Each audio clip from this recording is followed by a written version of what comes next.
नमस्कार, आदाब। Crime petrol के सिटी क्राइम्स अध्याय के आज के एपिसोड में आप सबका स्वागत है। Mega cities, metro cities, smart cities. आधुनिकीकरण और प्रगति के साथ साथ हिंदुस्तान के शहरों के महत्व और उनके आकार भी बढ़ते जा रहे हैं। हर रोज गांव और छोटे नगरों से लाखों लोग रोजगार और एक बेहतर जीवन का सपना लिए पास के महानगरों और शहरों की ओर अपना रुख कर रहे हैं। इस गमन के साथ शहरों की आबादी निरंतर बढ़ती जा रही है। यूनाइटेड नेशंस की एक रिपोर्ट के मुताबिक 2030 तक भारत में 7 मेगा सिटीज होंगी, यानी कि ऐसे शहर जिनकी आबादी 1 करोड़ से भी अधिक होगी। हम रोजमर्रा की आपाधापी में इतने खोए हुए रहते हैं कि हमें खबर ही नहीं होती कि कब, कहां और कैसे शहर के बीचों बीच जुर्म अपना फन उठाता है और किसी मासूम शिकार को डस लेता है। इन्हीं खतरों से आपको आगाह करने के लिए हम क्राइम पेट्रोल में एक नया अध्याय जोड़ रहे हैं, क्राइम पेट्रोल सिटी क्राइम्स, जिसमें हम शहरों और महानगरों में होने वाले अपराधों का खुलासा करेंगे। आज हम देखेंगे 3 बड़े शहरों की ऐसी कहानियां जो जुड़ी हैं एक जुर्म के सूत्र से। कोलकाता की एक उपबस्ती गजतला, रोहतक और मुंबई।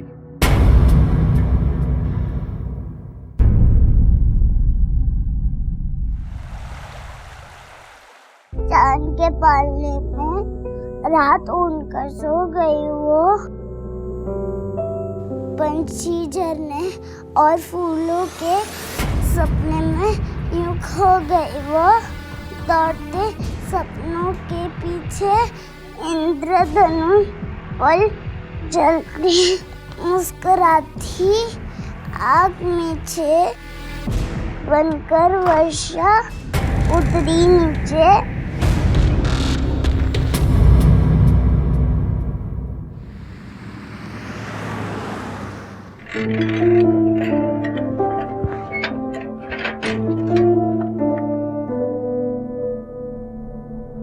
आज आने में देर हो गई आपकी? हाँ, आज थोड़ा काम ज्यादा था। आ जाओ। लाल छुट्टी का काटो मर होए जेते पाना, चाई टाल लाल छिटे चिरुई नारायणा। अरे अभी तो आप ड्यूटी से आए, फिर कहाँ जा रहे हैं? मैं थोड़ा बाजार जा रहा हूँ, इसे खबर खाओ। हाँ, नारायणा बाबा मिल रही है चूड़ी लाना। ठीक है, तुम्हारे लिए चूड़ियां लेकर आऊंगा। ठीक है, गाओ, गाना गाओ। लाल छुट्टी। ये लो। वेरी गुड, हो गया। चलो लास्ट। Very good girl. और चाहिए? नहीं, मुझे आई बाबा के पास जाना है। क्यों? क्यों आई बाबा से मिलना है? क्या कमी है तुम्हें यहाँ? खाने को नहीं मिलता है या पहनने को नहीं मिलता है? इतने सारे खिलौने लाकर दिए तुम्हें, तरी पण तुझं मन शांत नाही झालं का? सुहासिनी,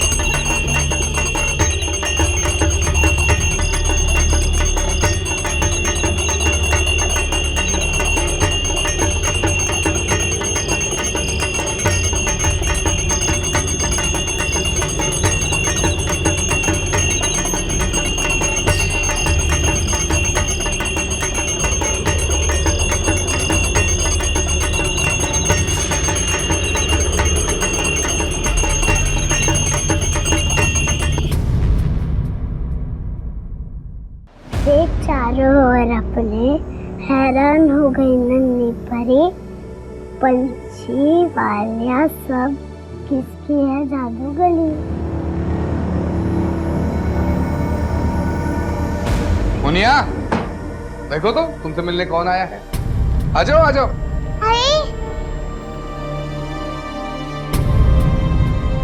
अरे यार, ये सुहासिनी पागल है।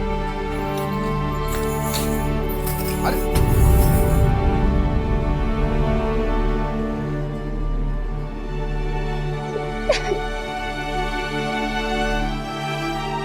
आप दोनों बातें करो, मैं मेरे 2 काम है निपटा कर। हाँ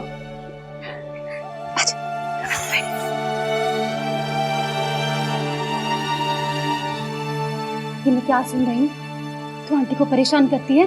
मुझे यहाँ नहीं रहना, क्यों नहीं रहना बेटा?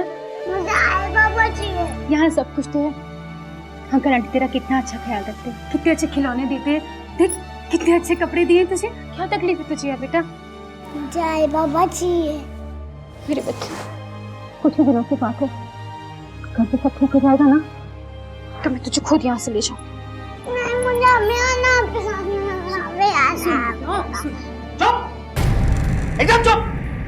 एकदा सांगितलं जो डोक्यात घुसत आहे काय? एक, अब ये तेरा घर है, यही तेरी किस्मत है, समझी क्या? ज्यादा जबान चलाए तो जबान काट के रख दूंगा। और तू बहुत समझा इसे। चल चल निकल यहाँ से, चल निकल यहाँ से, उठते रहे यहाँ पे, मर देंगे इससे। चल।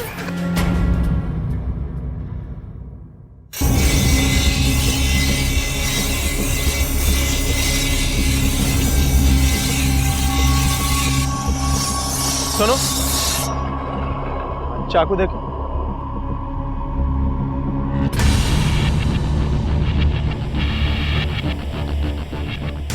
दाम कत? 150।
अच्छा सुनो, मंदिर के बारे में क्या सोचा है?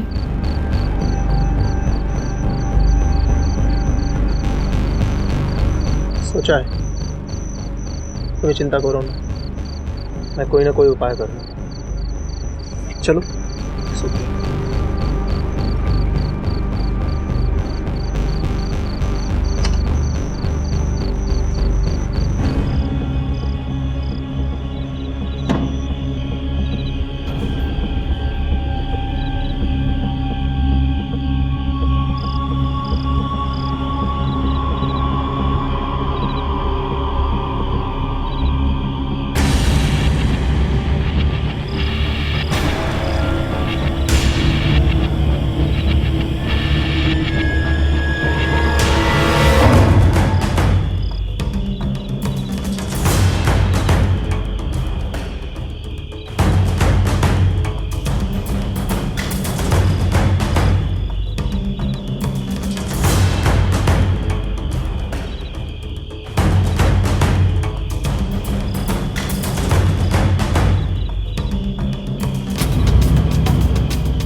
भक्ति में लीन होकर नई ऊर्जा के लिए आते हैं। तो फिर ऐसा क्या हुआ था सीआरपीएफ के जवान केशव दास की जिंदगी में कि उसने मंदिर जैसी पावन जगह पर आकर देवी के सामने अपना गला काटकर आत्महत्या कर ली। पुलिस कई दिनों तक इस मामले को सुलझाने की कोशिश करती रही, लेकिन उन्हें कोई कामयाबी नहीं मिली। लेकिन जब परत दर परत इस रहस्य से पर्दा हटने लगा, तब सामने आई एक चौंका देने वाली सच्चाई।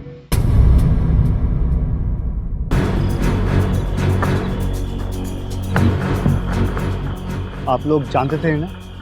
हाँ हाँ, ये तो रोज ही तो बूंदी थी। ये कब हुआ?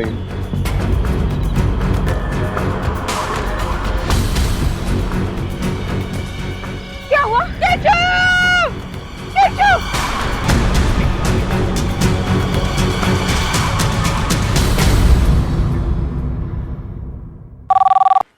हेलो। एक 70 साल के बुजुर्ग की सरकटी लाश मिली है सर। क्या?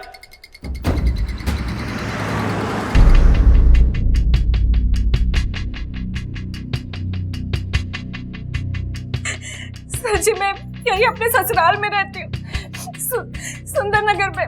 मेरे बाबूजी 2 दिन से अकेले रह रहे थे। आज सुबह आई तो बाबूजी दरवाजा नहीं खोला।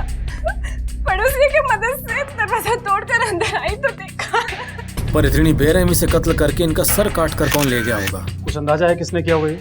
जी नहीं। तुम्हारे बाबूजी किसी से कोई दुश्मनी थी क्या? ना जी, कोई दुश्मनी ना थी।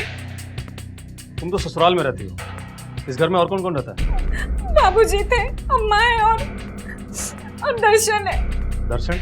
दर्शन मेरा छोटा भाई। वो किसी काम के लिए बाहर गया था। अम्मा भी मेरे बड़े भाई आनंद के घर रहने चली गई, इसलिए बाबूजी अकेले थे। ये कहाँ गया दर्शन? पता नहीं, मैं तभी से कॉल ट्राई कर रही हूँ, नंबर लग नहीं रहा।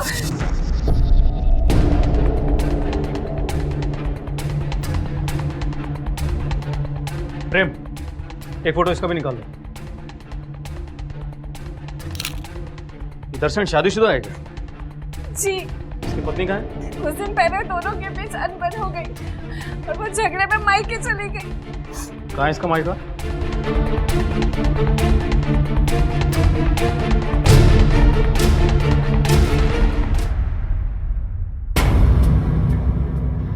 बहुत सह लिया था साहब, रोज रोज की खिटपिट सब घर का सोच के रह जाती थी, और उस दिन तो हद ही हो गई। अरे दाल इतनी पानी पानी क्यों है? ताकि सबकी कटोरी में ना थोड़ी थोड़ी आ सके। एक मुट्ठी दाल और खाने वाले 4। तो मेरे लिए निकाल देती, मट्ठे के साथ खा लेता मैं। मट्ठा? कौन देते मट्ठा? पड़ोसी आके देंगे। 2 दिन से कह रही हूँ रसोई में कुछ नहीं खाने के लिए, पर तेरे घर में तो जू रिंगती नहीं है। जब अभी नहीं आया है पैसा तो क्या करूं बोल? तो कब आएगा पैसा? कब इस घर में इतना से चूल्हा जलेगा? अरे जब औकात नहीं है तो क्यों 4 लोगों का पेट पाल रहा है? अम्मा बाबूजी को जेठ जी घर पे क्यों नहीं छोड़ के आ जाता है? उनके घर में तो कमरे भी है ना। चुप कर, खबरदार जो आगे कुछ बोला तो। वो मेरे अम्मा बाबूजी हैं, तू मत सिखा उनका ख्याल कैसे रखना है मुझे। हंस क्या रही है? हंस क्या रही है? कुछ नहीं। कुछ नहीं कैसे? हाँ, हंस क्या रही है? बोल ना। ये एक्टिंग पर हंस रही हूँ। तो जो शरण कुमार बन के घूम रहा है ना, इसकी सिर्फ मुझे पता है। जेठ जी के आगे तेरा मुंह खुलता नहीं है, इसी बात का तो फायदा उठा रहे हैं। बहुत लंबी हो गई ना तेरी जबान। अगर एक शब्द और बोला ना काट डालूंगा, समझी? जानना। मेरे सास ससुर से कोई दुश्मनी ना थी। मैं मानती हूँ कि मैंने उस दिन गुस्से में कुछ ज्यादा ही बोल दिया। वो अपने माँ बाप से बहुत प्यार करते हैं, लेकिन ये बात भी सच है कि वो हम सबको नहीं पाल सकते थे। तो तुम्हें लगता है कि दर्शन अपने बाप की जान ले सकता है? नहीं साहब, मैंने कहा ना कि वो अपने माँ बाबूजी से बहुत प्यार करते थे। अभी 2 दिन पहले तो उन्होंने मुझे फोन किया था। क्या कहा उसने?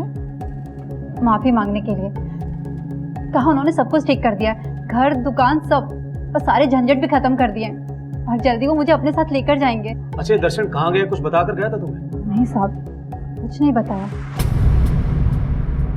और वो ठीक तो है ना? देखिए, परेशान मत होइए। दर्शन के बारे में जैसे कुछ पता लगे हम आपको बता देंगे।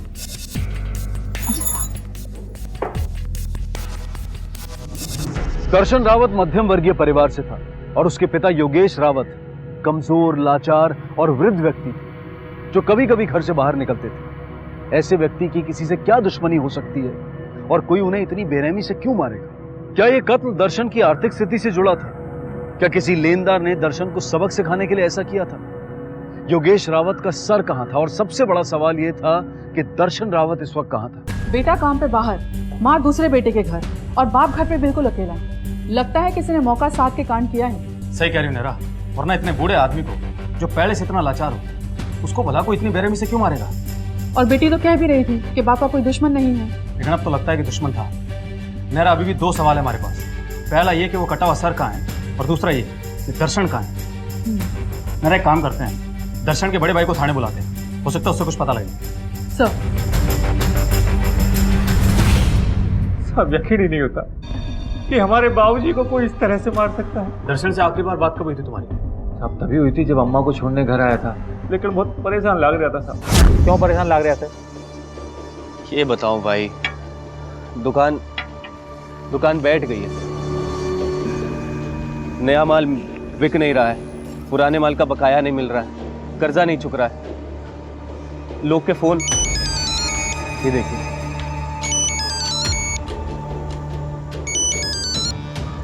हेलो, हाँ जी बशीर भाई, हाँ जी, बस 1 हफ्ते का समय और दे दीजिए, बस 1 हफ्ते का। बशीर भाई देखिए, तमीज से बात करिए, ठीक है? अच्छा, मैंने आपको कह दिया कि 1 हफ्ते में पैसा मिल जाएगा, मतलब मिल जाएगा ना? बशीर, यप कैसी बात, नहीं देंगे पैसे, क्या कर लेंगे? मने लागे है गलत लोगों से उलझ गया दर्शन। ये बशीर कौन है? दर्शन ने बताया था इसके बारे में? ना जी साहब, बहुत पूछा मैंने, पर हर बार यही कह के टाल गया कि भैया छोड़ो ना, हमारा रायता है, मैं ही समझूंगा। बहुत ही खुददार लड़का है साहब। किसी और का नाम लिया उसने? ना जी मैडम साहब जी, मारे घनी चिंता हो रही है, सब ठीक तो हो जाएगा ना?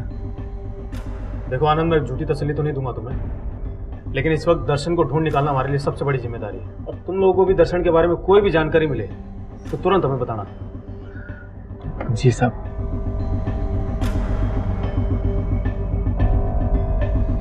पुलिस के सामने सवालों का सिलसिला बढ़ता जा रहा था और उधर मुंबई में मुनिया को कुछ जवाब मिलने वाले थे जो किसी 6 साल की बच्ची के लिए नहीं बल्कि किसी भी इंसान के लिए स्वीकार करना बहुत मुश्किल था।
अरे मुनिया, कहाँ थी तू?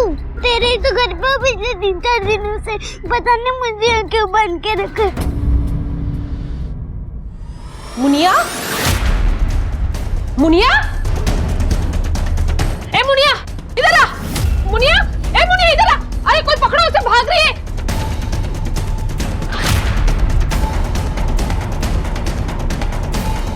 मुझे छोड़ दो, मुझे तुम्हारे साथ नहीं आना, मुझे छोड़ दो। चल अंदर।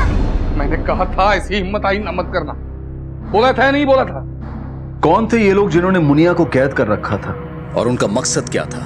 और मुनिया के माँ बाप उसे उस कैद से निकालने के लिए तैयार क्यों नहीं थे? इन सारे सवालों से जुड़ा था मुनिया का भविष्य। उधर रोहतक में भी पुलिस योगेश रावत के कत्ल के बारे में कुछ ऐसे ही चौंका देने वाले खुलासे करने वाली थी।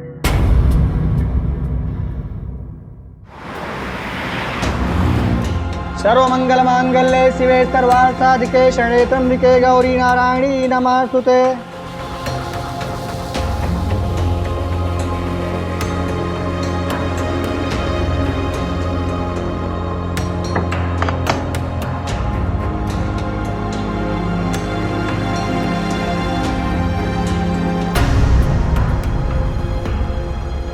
ये क्या है?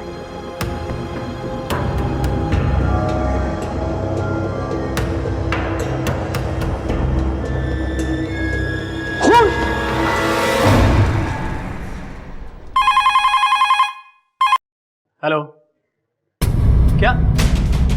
ठीक है, हम अभी पहुंच रहे हैं। क्या हुआ सर?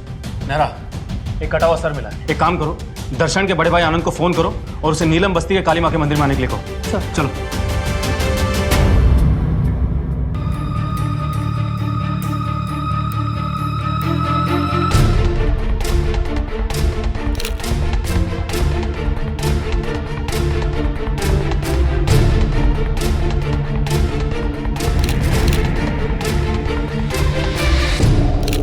पंडित जी, इन्हें पहचानते हैं आप? नहीं साहब, मैं इसे नहीं पहचानता। सर ये देखिए, जिस पॉलिथीन में सर मिला है उसी में ये राख भी मिली है। पंडित जी, आपने किसी को देखा था या आज सुबह मंदिर में कुछ ऐसा हुआ जो आपको अजीब लगा हो? हाँ सर, आज भोर में मेरे साथ ऐसी घटना घटी। अरे कौन है भाई? आ रहा हूं।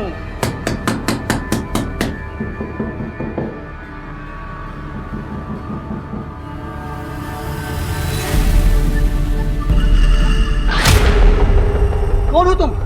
दरवाजा खोलो। मंदिर के पट खोलने का समय अभी नहीं हुआ है, तुम जाओ यहाँ से। भक्तों के लिए माता का दर हमेशा खुला रहना चाहिए। दरवाजा खोलो। तुम दर्शन हो ना? दरवाजा खोलो। तुम दर्शन हो। और फिर सर 1 घंटे बाद जब मैं नहा रहा था, तुम अंदर कैसे आए?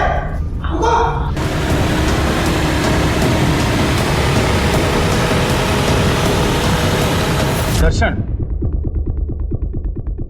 आपको पूरा यकीन है कि वो दर्शन ही था? हाँ साहब, उसके पूरे चेहरे पर आंख लगी हुई थी और आंखें तो मैं कभी भूल ही नहीं सकता। वो कुछ दिन से मंदिर आने लगा था। मुझे पूरा विश्वास है कि वो दर्शन ही था। आनंद, इन्हें पहचानते हो? ये तो मेरे बाबूजी हैं सब। बाबूजी। दर्शन के बाबूजी हैं और दर्शन आज सुबह मंदिर आया था। लेकिन दर्शन तो शहर से बाहर गया हुआ है। ऐसा उसने कहा था नेहरा, सच किसे पता। और अब तो ऐसा लगता है कि सारे सिरे जुड़ने वाले हैं।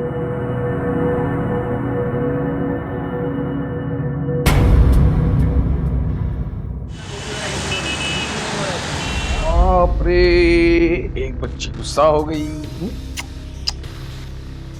बिरयानी है, खाओगी?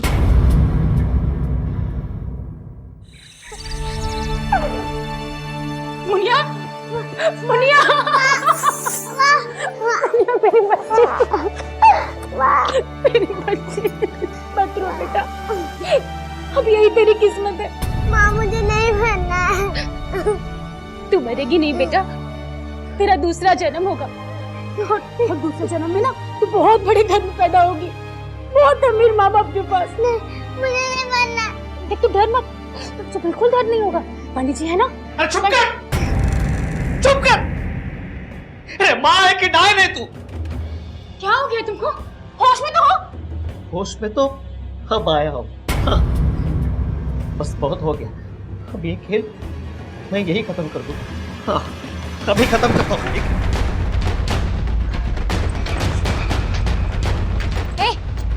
कुछ चाहते? ए, हट जा मेरे रास्ते से, बीच में मार। अब तेरे को बोल रहा हूँ मैं। अरे हम 2 वक्त की रोटी नहीं दे सकते अपनी बेटी को। तू लंगड़ा हो गया है, कोई काम नहीं देता तुझे। ऐसे ही चलता रहा ना तो तीनों को जहर खाना पड़ेगा। अरे वो तो मेहरबानी है शिंदे साहब की, जो हमारी मुनिया के बदले में पैसे दे रहे हैं। और जानता है, कह रहे थे कि आगे भी हमारा ध्यान रखेंगे। अरे आइए, इसकी कायदा सुने। 2 कौड़ी की कमाई नहीं है तेरी। अरे 2 टाइम लोगों के जूठे बर्तन मास्टर तब ये घर चलाती हूँ मैं। अरे इसका मतलब ये नहीं कि अपनी बेटी की लाश पर तू पकवान खाएगी। देख पैसा होगा ना तो हमारे दिन बदल जाएंगे। हरी, तो मेरी बात मान ले। अरे शर्म आती है मेरे को।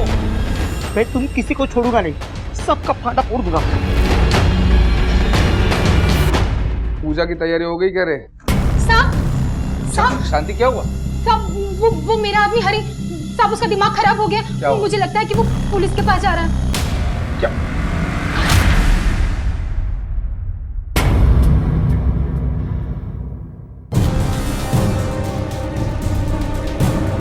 बाबा, इसे जानते हैं आप?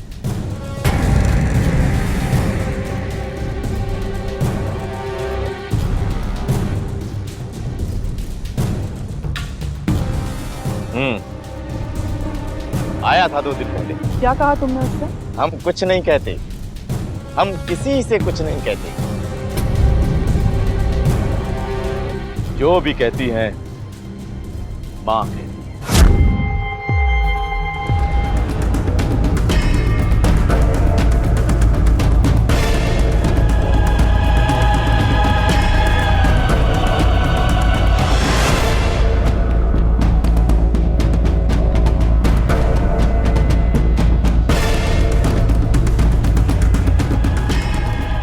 लगता है देवी माँ ने तुझसे कुछ कहा है। कहा है मेरी सारी परेशानी दूर हो जाएगी, बहुत सारे पैसे आएंगे मेरे पास, बलि दे किसी अपने की बलि। अपने बाप की। नैरा वो अपनी पत्नी से मिलने के लिए जरूर जाएगा। चलो।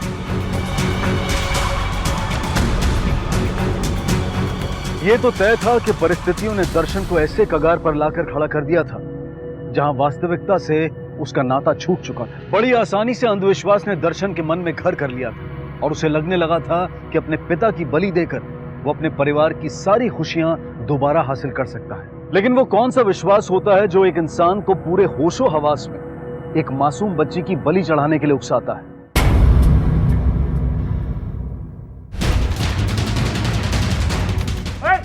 पकड़ इसको! रुके! रुक जा! कहाँ भाग रहा तू?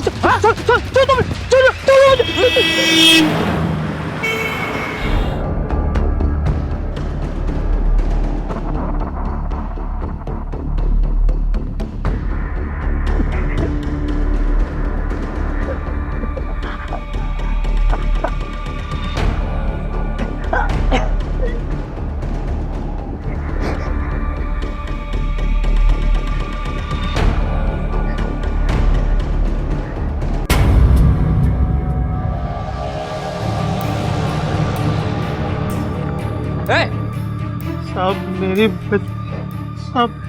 सब मदद। क्या झालं रे? सब मदद करो साहब, वो मेरी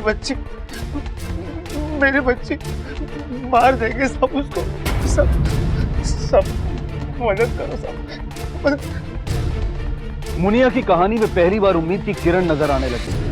कम से कम हरी का जमीर जागने से इस हैवानियत की खबर पुलिस तक पहुंची। कितनी मजबूर, कितनी लाचार होगी वो बच्ची जिसकी सगी मां उसे मौत को गले लगाने के लिए उकसा रही है। कितना भयानक और गहरा होगा वो प्रचलन जिसके बारे में छोटे बच्चे भी बेतकल्लुफी से बात करें। सवाल यह है कि इस महानगर के बीचों बीच इस बेरहम प्रचलन की सच्चाई छुपी कैसे रही।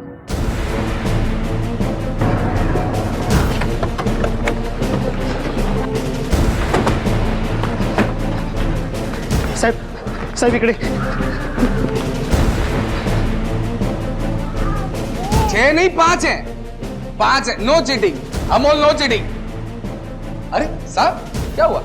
साहब इसी कमरे में, सब इसी कमरे में मेरे मुनिया को छुपाया था साहब। सब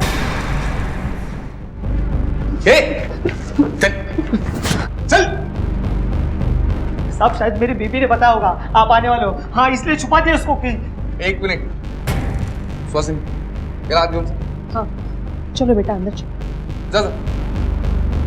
साहब मुझे कोई क्लियरली बताएगा क्या चल रहा है? नहीं। अरे साहब, इसने कंप्लेंट किया है कि इसकी बेटी आपके यहाँ है। हाँ यही तो थी। मतलब? अरे साहब इसकी बीवी हमारे यहाँ काम करती है और जब भी वो आती है तब अपनी बच्चे को लेके आती है, और जब तक वो काम करती है तो इसकी बेटी मुनिया मेरे अमोल के साथ खेलती है, तो उसमें तकलीफ वाली क्या बात है? सब झूठ बोल रहे हैं, खोटो बोलते हो साहिबा। मेरी बच्ची को खरीदा है, मेरी बीवी ने बेचा है साहब, उसकी बलि देने के लिए। झूठ बोल रहे हैं सर। चंदे साहब खाना खाली आवाज काटें तुझा। हाथ नहीं उठा सकते आप। अरे सर आप इसकी बातों में आ रहे हैं? हाँ? 1 नंबर का नशेड़ी आदमी है ये। क्या रे चुल्लू छोड़ के चिलम चालू किया क्या? अभी कुछ भी बोले जा रहा है।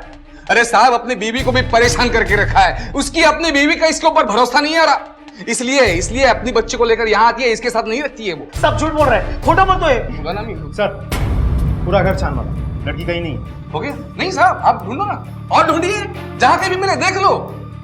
अरे साहब मैं बता रहा हूँ ना, इसकी बेटी मेरे घर में थी, चली गई वो माँ के साथ। चलो निकलो। साहब खोटा मत तो है साहब। चलो निकलो। शिंदे साहब हम बस अपनी ड्यूटी कर रहे हैं। नहीं, इट्स ओके, मैं समझ सकता हूँ।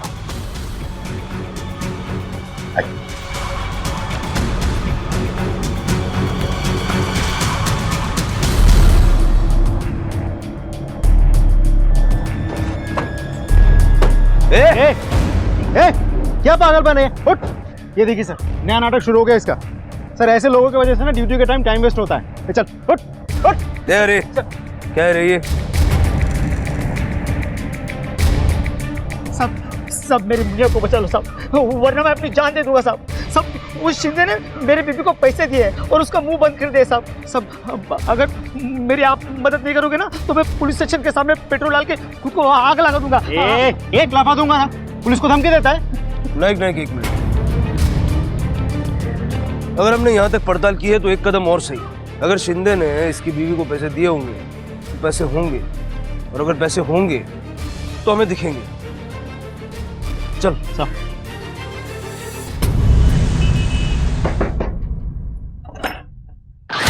मुझे मालूम था लग रहा तू लौट के घर ही आएगा। चला बंदरा, इधर आ। ये रोना धोना छोड़ और ये देख, 35,000 के ऊपर 15,000 इनाम भी दिया साहब ने, पूरे 50,000 रुपए। अरे ये सोच कि अब हम इस पैसे से क्या क्या कर सकते हैं। मैं तो बड़ी ही भाग्यवान हूँ जो मुनिया को मैंने अपनी कोख से पैदा किया। तो खुद क्यों नहीं मर जाती? सब ये देखो पैसा, ये देखो, मैंने आपको बोला था ना साहब, ये देखो। चलो अब सब कुछ सच सच बता। हम अक्सर अंधविश्वास को अशिक्षा और जहालत से जोड़ते हैं। ये कहते हैं कि शिक्षा की कमी अंधविश्वास की बैसाखी है। लेकिन ऐसे अंधविश्वास को क्या कहेंगे जहां लोग अशिक्षित नहीं बल्कि इंजीनियर हो, साइंटिस्ट हो।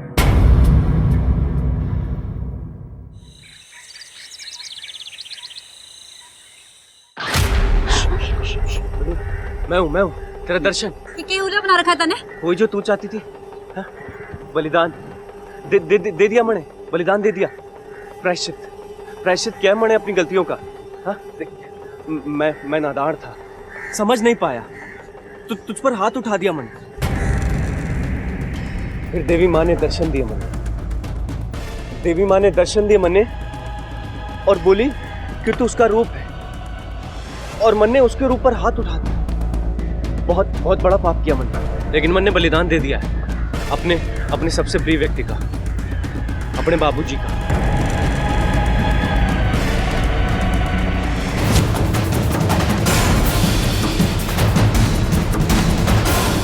जय देवी माँ। अब कायदे से तन्ने मने माफ कर देना चाहिए ना। नहीं, तैयार मुझे कहीं कहाँ जा रही तू? मैंने कहीं नहीं जाना। ये तू क्या कह रही है? देख देवी माँ ने कहा था कि बलिदान दूंगा तो तू मान जाएगी। बचाओ, कोई है, बचाओ। चुप, माँ की बात नहीं मानेगी तू। देखता हूँ कैसे नहीं मानती माँ की बात। कोई है, बचाओ। देवी माँ की बात नहीं मानेगी। देवी माँ की चल, तेरी बलि मैं चढ़ाऊंगा। चल तुम मुझे छोड़ नहीं सकते। देवी माँ छोड़ेगी नहीं तुम्हें। विधि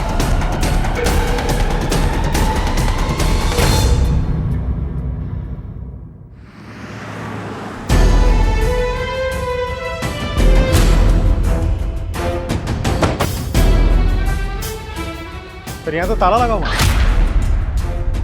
लगता है सबके सब भाग गए। सर वो रहा। रुक सावंत, इस तरफ देखो, कोई और है क्या? चल, कहाँ भाग रहा था? चल।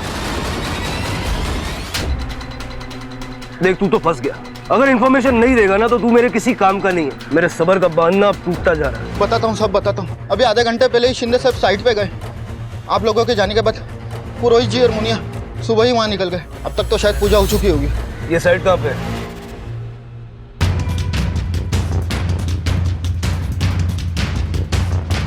पंडित जी। जी साहब। बड़ी जल्दी में है। अरे साहब, वेलकम वेलकम वेलकम। अच्छा हो आप आ गए। या मुझे पता नहीं था आप आने वाले हो। मतलब पता होता तो गाड़ी भेज देता। कोई बात नहीं, हम अपनी गाड़ी लाए। अब आप तो हमें यहाँ लाए नहीं, लेकिन हम आपको यहाँ से पूरे सम्मान के साथ हमारी गाड़ी में ले जाएंगे। मुनिया यहीं कहीं होगी, जरा पूरा एरिया छान मारो। अरे साहब, आप भी अभी तक उस बेवड़े की बातों में उलझे हुए हो। हाँ, क्यों टाइम की खोटी कर रहे हो? चलो प्रसाद, मुंह बंद रख और चुपचाप खड़ा रहे।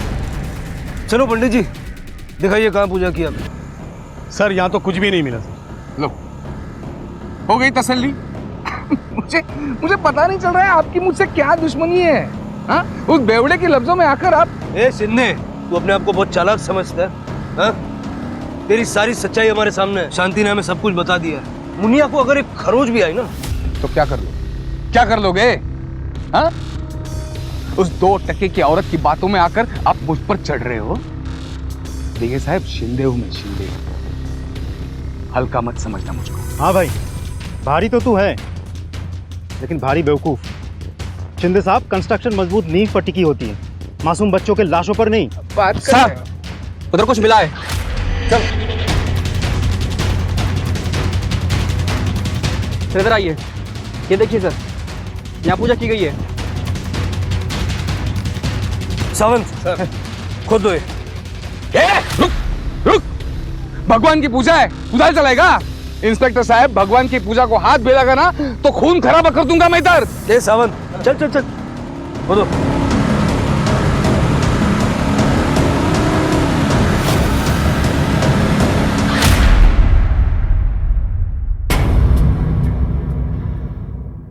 बेटा रोती नहीं, आपका नाम क्या है बताओ?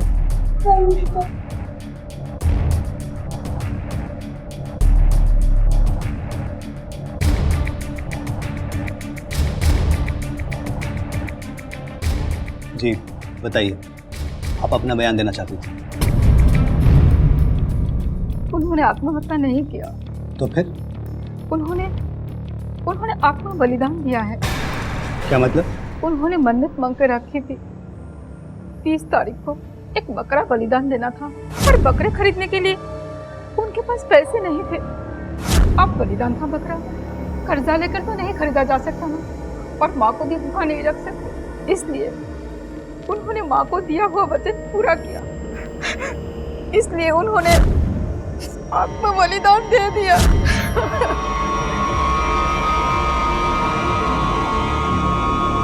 मुंबई, कोलकाता, रोहतक, देश के 3 अलग अलग प्रांत, समाज के अलग अलग तबके और तीनों कहानियों में एक सामान्य प्रसंग। 21वीं सदी में दुनिया का नेतृत्व करने के सपने देखने वाले इस देश में नरबली जैसी भयानक प्रथा आज भी इतने उग्र भाव से प्रचलित है, ये सोचकर भी मन सिहर उठता है। और जब ऐसे जुर्म पढ़े लिखे और जागरूक नागरिकों की देखरेख में हूं, तो वाकई ये आसार हैं कि खतरे की घंटी बज चुकी है। वक्त आ गया है कि हम अपनी आंखें खुली रखें, और अगर अपने आसपास ऐसी घटना घटने का अंदाजा भी लगे तो हमें तुरंत पुलिस को इन्फॉर्म करना चाहिए। नमस्कार, आदाब। क्राइम पेट्रोल सिटी क्राइम्स अध्याय के आज के एपिसोड में आप सबका स्वागत है।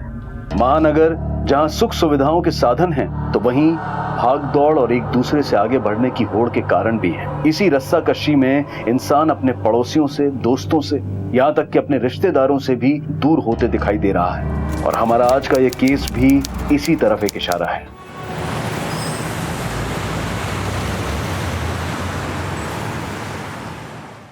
अरे सोहेल बेटा, जरा आराम से बैठ के खा लो, इतनी क्या जल्दबाजी है? अरे अब्बू, आज वो जन जागरण का एंटी करप्शन मोर्चा है, मुझे 10 बजे पहुंचना है। मेरे ख्याल से तुम्हें अपना कोई इवेंट वाला काम ज्यादा करना चाहिए। इस सरकार के खिलाफ आंदोलन, मोर्चा, ये सब क्या? नॉट अगेन अब्बू, हमारी बात इस पे हो चुकी है। तो कभी अपने अब्बू की बात मान भी लो ना बेटा। अब्बू, आप अपना ख्याल रखिए, मैं चलती हूँ। तुम भी अपना ख्याल रखो। खाला, खुदा हाफिज। खुदा हाफिज, ख्याल रखिएगा, संभाल के जाना।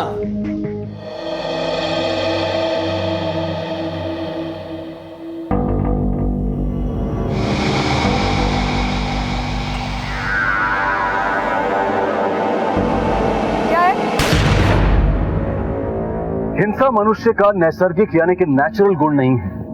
हिंसा अक्सर मानसिक कलेश या किसी स्वार्थ के कारण ही की जाती है, और फिर इतनी हिंसा कि किसी की जान ले ले, ये किस्से, कहानी और फिल्मों में जितना सरल दिखाई देता है, व्यवहारिक जीवन में उतना ही दिल दहला देने वाला मंजर है। कुछ ऐसा ही मंजर इंदौर मध्य प्रदेश में साल 2011 में सामने आया, जहां एक औरत को दिन दहाड़े उसके ही घर के सामने मौत के घाट उतार दिया गया। पिस्तौल से चली गोली जितनी सीधी थी, उतना ही पेचीदा था ये केस। घटना के पीछे उलझी गुत्थियां जब खुली तो फिर खुलती चली गई।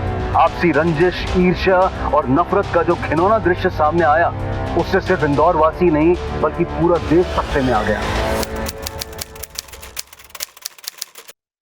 विदेशी कोयला कंपनी का बहिष्कार करो। बहिष्कार करो, बहिष्कार करो। हमारी जमीनें, हमारी जमीनें, हमारी जमीनें। विदेशी कोयला कंपनी का बहिष्कार करो। बहिष्कार करो, बहिष्कार करो।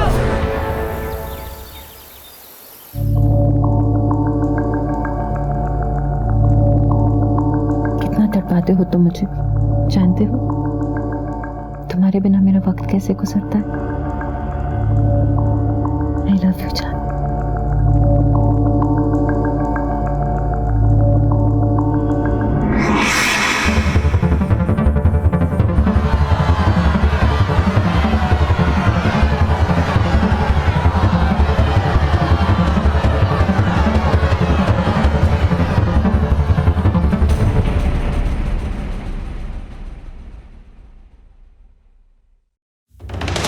मशहूर आरटीआई एक्टिविस्ट सोहेला मकसूद ने अपनी जंग तेज कर दी है। हम इस वक्त खड़े हैं भावरकुआं के कोल माइंस के ठीक सामने। मामला है विदेशी कोयला कंपनी किस तरह से अवैध खनन कर रही है, और वहीं दूसरी तरफ सोहेला मकसूद ने अपने सवाल पूछे हैं सरकार से, और सरकार की होश फाख्ता हो चुके हैं। सोहेला, हमारे सूत्रों का ये कहना है कि सरकार के मंत्रियों का आप पे दबाव है। वो चाहते हैं कि आप आरटीआई फाइल ना करें। देखिए, सरकार ये परियोजना लोगों पर जबरदस्ती थोप रही है।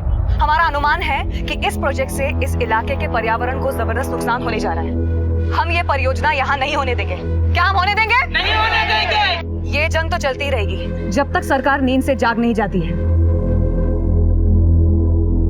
तुम जानते हो उसको?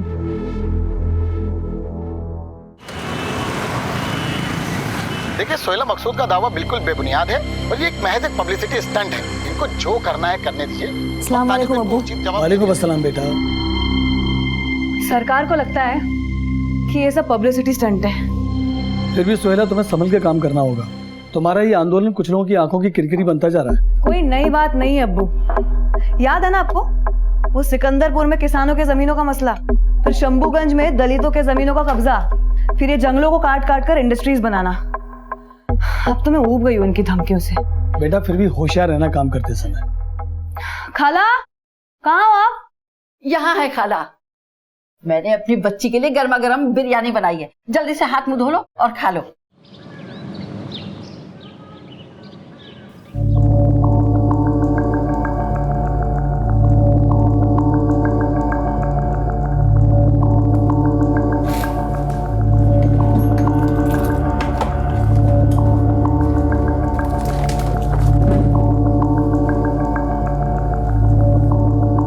सत्रह जून 2008।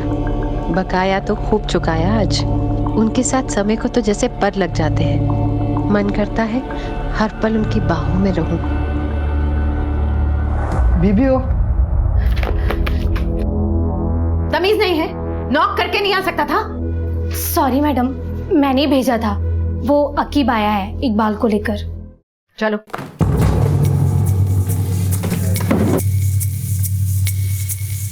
क्यों रे Iqbal?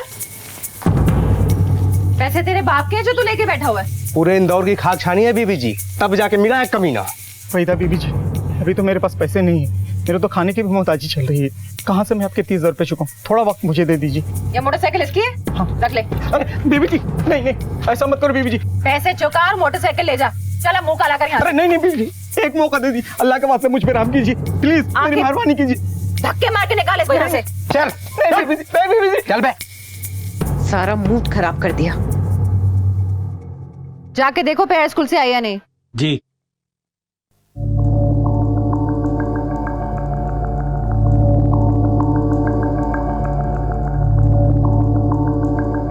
The number you are trying to call is currently not reachable.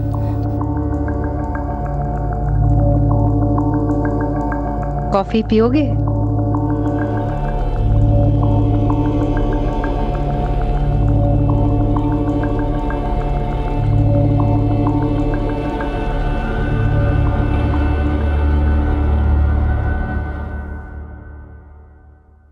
Hello.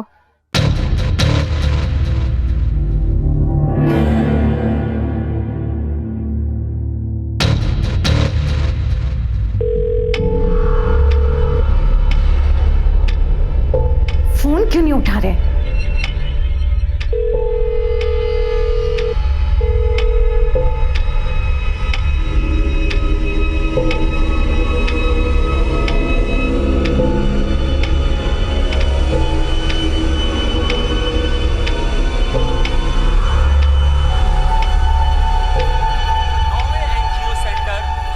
मुझे ये नहीं खाना है। क्या नहीं? हेल्दी है बेटा, खाओ। राज्य के कद्दावर नेता श्री भूषण कुमार जी खुद यहाँ पहुंचकर अपने हाथों से इस समारोह को शुरू करेंगे। वहीदा, तुम पेट्रोल पंप गई थी आज? और हम आपको एक और खास जानकारी देना चाहते हैं कि राज्य के कद्दावर नेता श्री भूषण कुमार जी एनजीओ हमारा हमसाया सेंटर के ट्रस्टी भी हैं।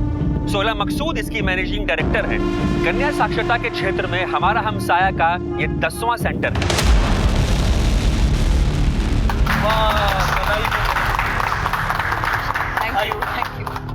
मिठाई पे तो पहला हक सोहेला का है।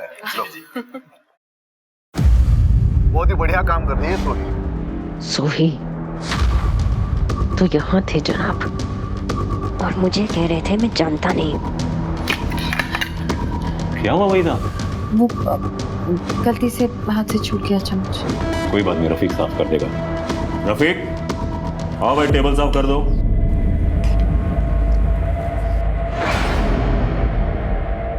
भूषण जी, सुना है आपकी दोस्त आरटीआई फाइल करने वाली सरकार के खिलाफ। हाईकमान बहुत नाराज है, समझाइए अपने दोस्त को महज पब्लिसिटी स्टंट के लिए सरकार और पार्टी की नींद हराम ना करे, क्योंकि एक बार सरकार जाग गई तो सुहेला जी का जीना दुबार हो जाएगा। बाकी तो आप खुद समझदार हैं।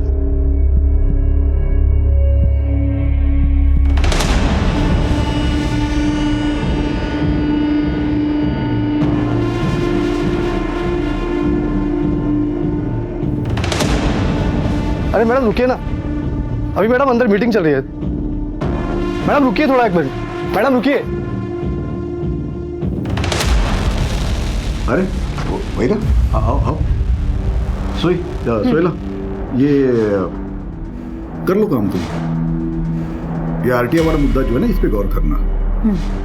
बाकी मैं देख लूंगा। Okay, I will see you around.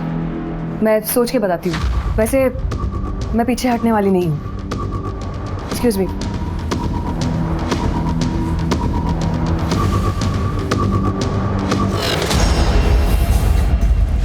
कौन है? तुमने तो मुझे बताया नहीं कि वो मैंने बताया था तुमको, वो एक्टिविस्ट है। रिलैक्स यार। हाथ मत लगा। क्या चल रहा है तुम्हारा और उसका? और तुम तो इसको 2003 से जानते हो ना? किसने कहा तुमसे? मैंने देखा खुद कल न्यूज में। तुमने मुझे बताया क्यों नहीं? तुम्हें फोन करते करते, एसएमएस करते करते मेरी उंगलियां थक गई। और तुम? वो एक्चुअली मैं रिबन काट रहे थे, लड्डू खिला रहे थे उसको। कौन है तुम्हारी गर्लफ्रेंड? क्या क्या कहते तुम उसे? सोही सोही सोही है ना? क्या रिश्ता है? तुम्हारी तो एक दीदी है ना, और फिर मैं तुम्हारी रखेल।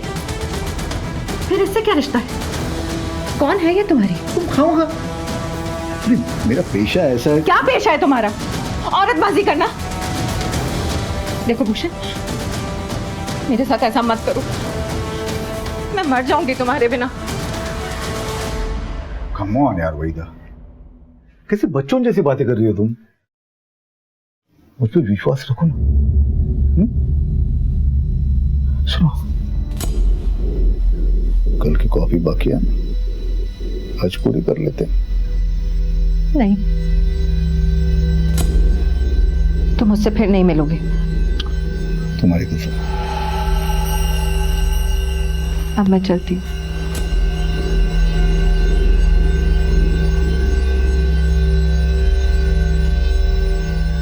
Love you.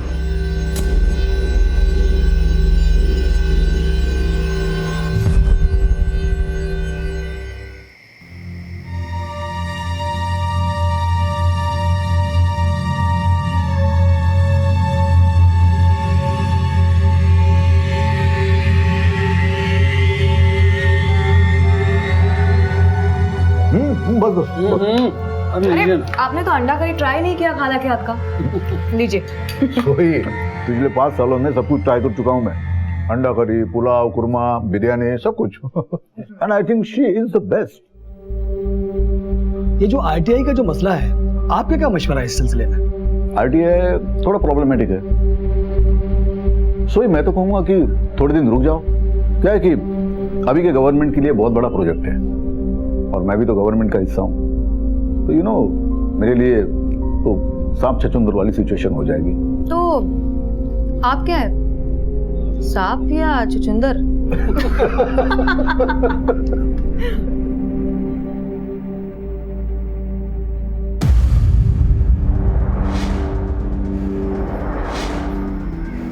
क्या हो वहीदा? कुछ दिनों से देख रहा हूँ बहुत टेंशन में हूँ। Any problem? ऐसी तो कोई बात नहीं है।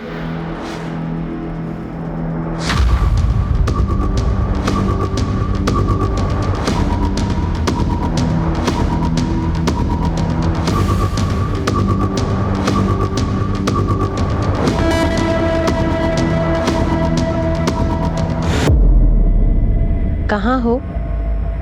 ऑफिस में।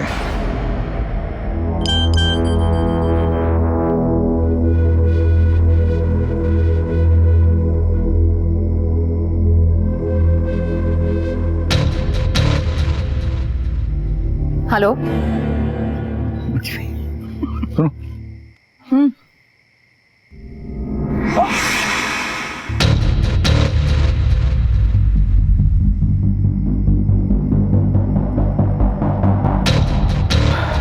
चलो चलता हूँ। ठीक है। तो सुनो यार, वो आरटीआई को कुछ करो ना, पार्टी मेरे पीछे पड़ी है। कुछ दिन रुक जाओ ना तुम, नहीं तो कांड हो जाएगा। कांड हो जाएगा ना तो हो जाने दो। तुम भी ना बाद नहीं होगे। जाओ, लेट हो रहा है। बाय। घर जा रहा हूँ ऑफिस से, कल मिलेंगे।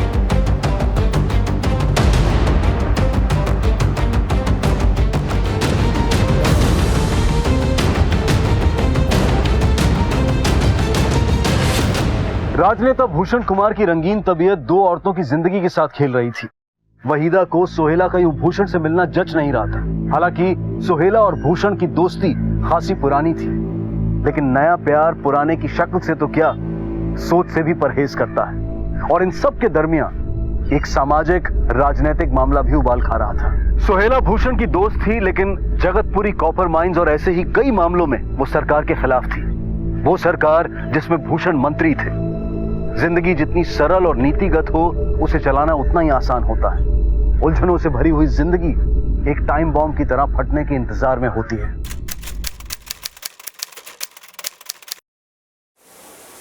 अरे कहाँ जा रहे हैं आप? 1 घंटे बाद तुम पूजा में चल रहे हैं ना? पूजा में? अरे नहीं, वो पार्टी ऑफिस में एक अर्जेंट मीटिंग है, फॉरेन डेलीगेट्स आने वाले। फॉरेन डेलीगेट या कोई नई कटलेट?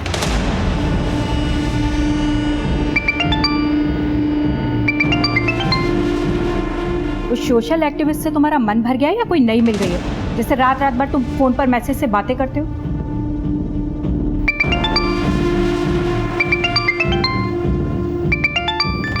उठा लो, उतावली हो रही है वो। मम्मी कैसे बातें करते हो तुम? हाँ आ रहा हूं। एक बात सुन लो तुम, मैं किसी भी कीमत पर तुम्हारे और मेरे बीच में किसी को आने नहीं दूंगी, और इस बात को अच्छी तरह से समझ लेना तुम, समझे?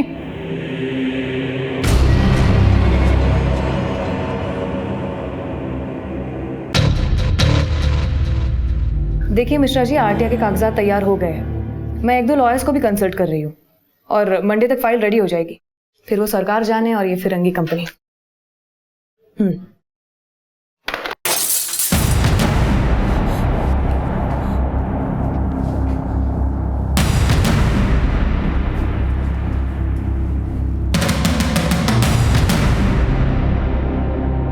सोहेला, क्या हुआ बेटा? अरे ये कांच किसने तोड़ा? ये क्या लिखा है इसमें? जंगल के गीदड़ों को बचाने के चक्कर में शेर के मुंह में हाथ डाल रही हो। अभी भी वक्त है, संभल जाओ। बेटा पुलिस को फोन करना चाहिए। नहीं अबू, कोई जरूरत नहीं है। अरे बेटा इतना धमकी वाला खत लिखा है। नहीं अबू, ये किसी ने पत्थर के साथ ये धमकी भरा खत भेजा है। देखिए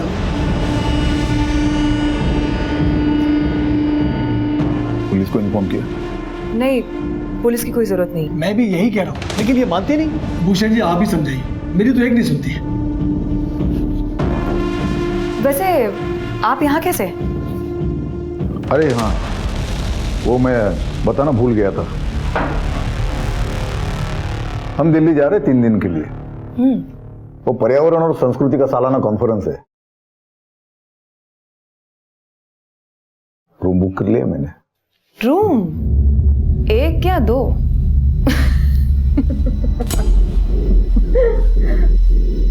तुम बताओ। हेलो हेलो, देखो कुछ बोलना नहीं है तो मत बोलो, पर मैं किसी से डरने वाली नहीं हूं। है कौन? पता नहीं कौन है।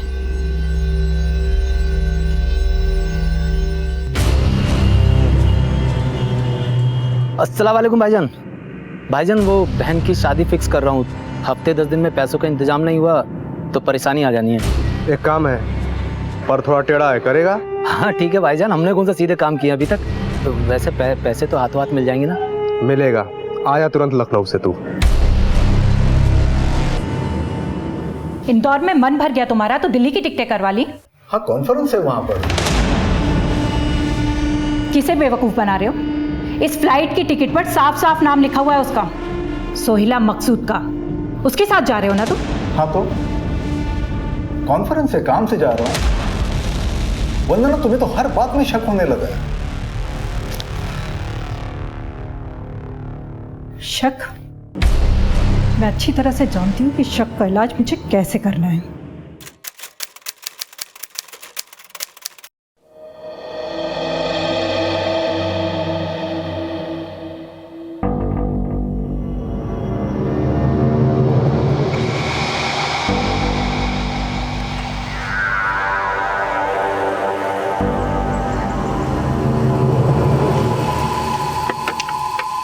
अस्सलाम वालेकुम।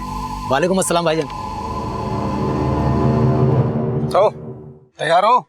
जी भाईजान तैयार हूँ। शाबाश। लेकिन भाईजान ये है कौन जी का हमें काम तमाम करना?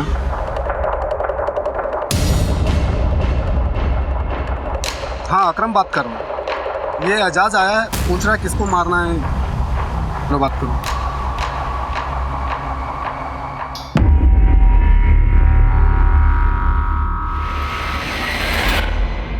हटो। क्या हुआ? होगा क्या? मेरे जैसी और कितनी फंसा रखी है तुमने? फंसा रखी? वैसे क्या बात कर रही हो तुम?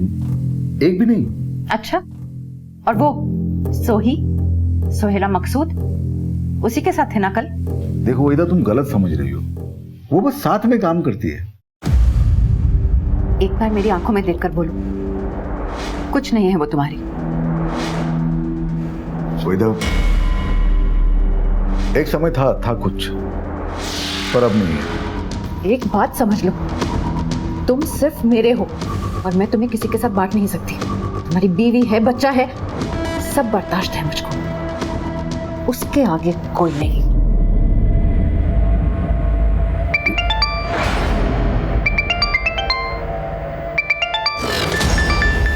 किसका? सोही? वैदा कमाल करती, उसका क्यों होगा फोन? तुम पे भरोसा नहीं है मुझे।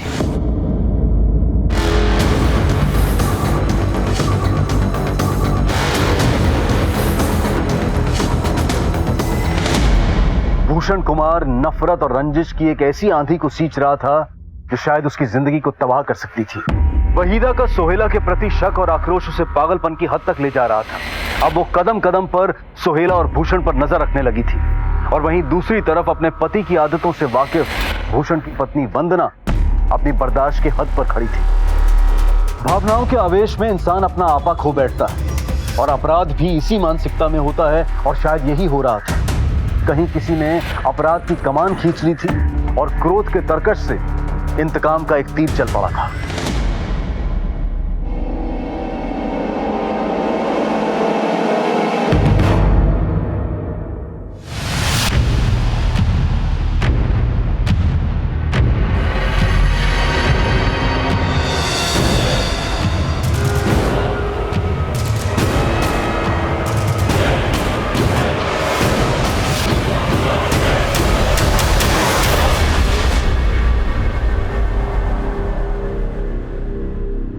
भैया तेरा दिमाग खराब हो गया? गोली क्यों नहीं चलाई? सामने से निकल गई वो। भाई वो मैं साफ साफ बोल, फट गई तेरी। हाँ भाई, भाई सुल्लू के पट्टे ने गोली नहीं चलाई। अबे उसको छोड़, तू कर। बाइक वो चलाएगा, घोड़ा तू दबा। पर भाई कल हो जाना चाहिए काम, समझा? अरे सोहेला बेटा जरा आराम से बैठ के खा लो, इतनी क्या जल्दबाजी है? अरे अब्बू, आज वो जन जागरण का एंटी करप्शन मोर्चा है, मुझे 10 बजे पहुंचना है। मेरे ख्याल से तुम्हें अपने को इवेंट वाला काम ज्यादा करना चाहिए। इस सरकार के खिलाफ आंदोलन, मोर्चा, ये सब क्या? नॉट अगेन अब्बू, हमारी बात इस पे हो चुकी है। तो कभी अपने अब्बू की बात मान भी लो ना बेटा। अब्बू आप अपना ख्याल रखिए, मैं चलती हूँ। तुम भी अपना ख्याल रखो। खाला, खुदा हाफिज। खुदा हाफिज।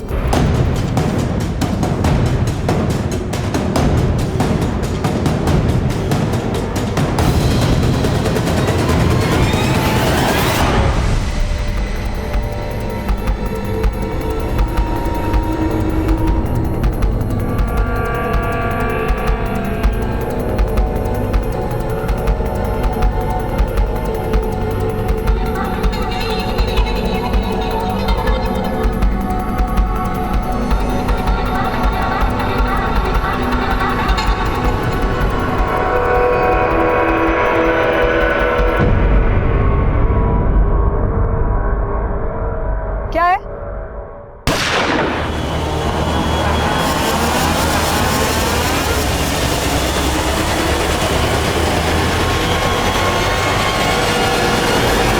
अरे सोहेला बेटा सुन रहे तो अपनी फाइल भूल गई है।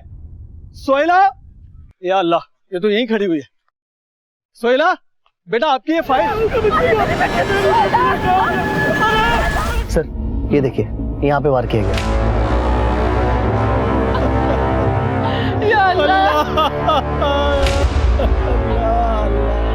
मेरी बच्ची। ये क्या हो गया? देखिए अभी बाहर जो घटना हुई है उसी के बारे में पूछताछ करनी है। सबसे पहले किसने देखा था? सोहेला के अब्बू ने पहले देखा। कहीं से कोई धमकी या सुबह से कोई फोन वगैरह आया था? बेचारी घर से नासा करके निकली थी, ये हो गया। हम इस वक्त खड़े हैं मशहूर आरटी एक्टिविस्ट सोहेला मकसूद के घर के ठीक बाहर। आज सोहेला मकसूद की हत्या कर दी गई। भूषण जी को फोन करके बता दीजिए।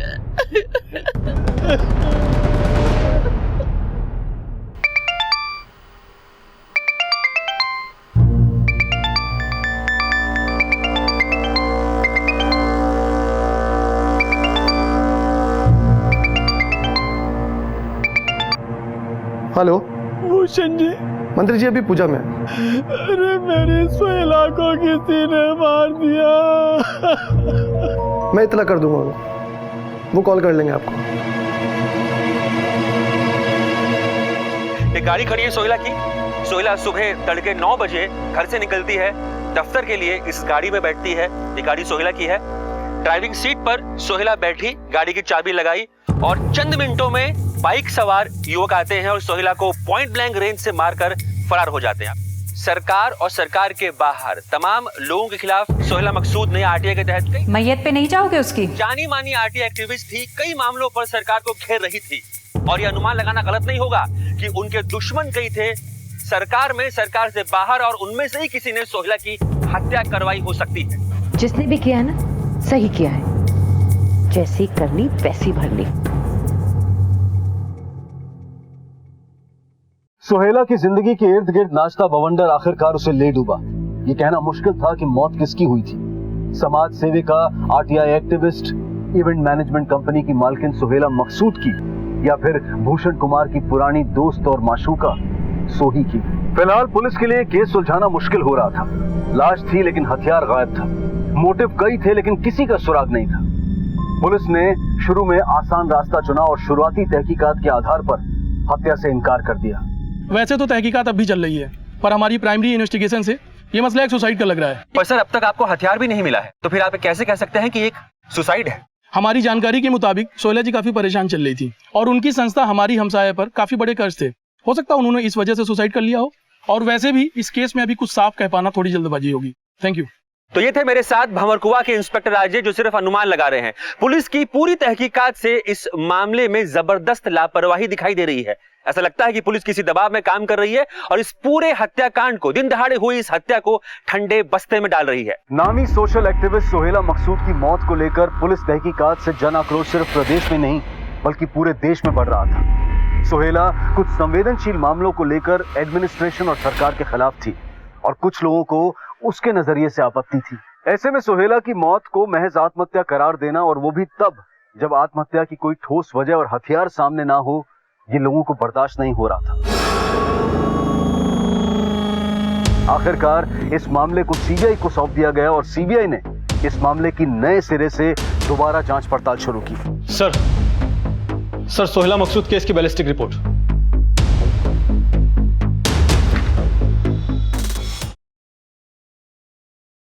गोली 315 के देसी कट्टे से मारी गई, मतलब हत्या का मोटिव साफ था। जफर, इंदौर पुलिस से सोहेला के कॉल रिकॉर्ड निकलवाओ, और जहां ये वारदात हुई, क्या नाम है उस जगह? शाहबाग। वहां के मोबाइल टावर के रिकॉर्ड भी निकलवाओ। जी सर। जफर, सोहेला बहुत ही सोशल और पॉलिटिकल मसलों में इन्वॉल्व थी। It looks like a case of vendetta. बदले की कार्रवाई में किया गया है।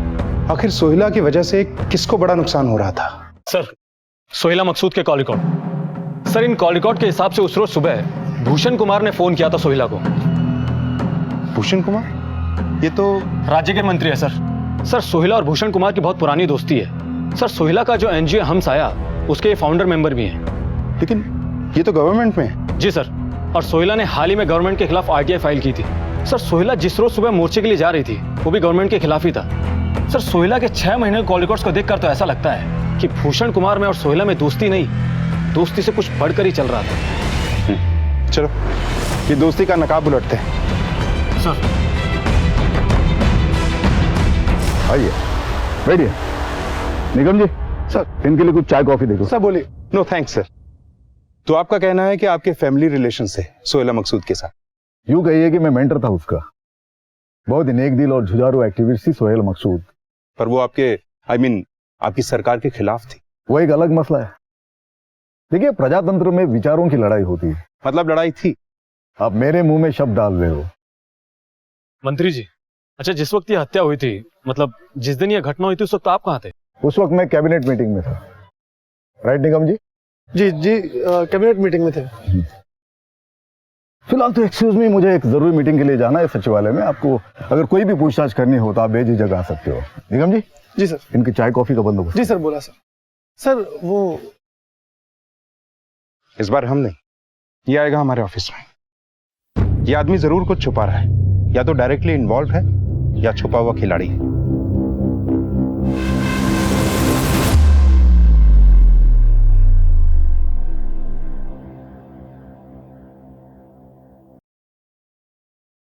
क्या हुआ?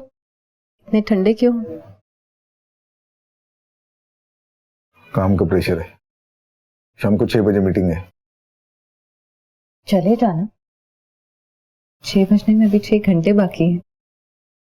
और अब तुम्हें वहां पे तो नहीं जाना, अपनी सोही के पास? Wait up please. Oh sorry. मैंने तुम्हारी दुखती रग पे। अच्छा, कुछ पता चला उसके कातिल का? ऐसे जिसने भी मारा उसको, उसकी नफरत मुझसे कहीं ज्यादा रही होगी।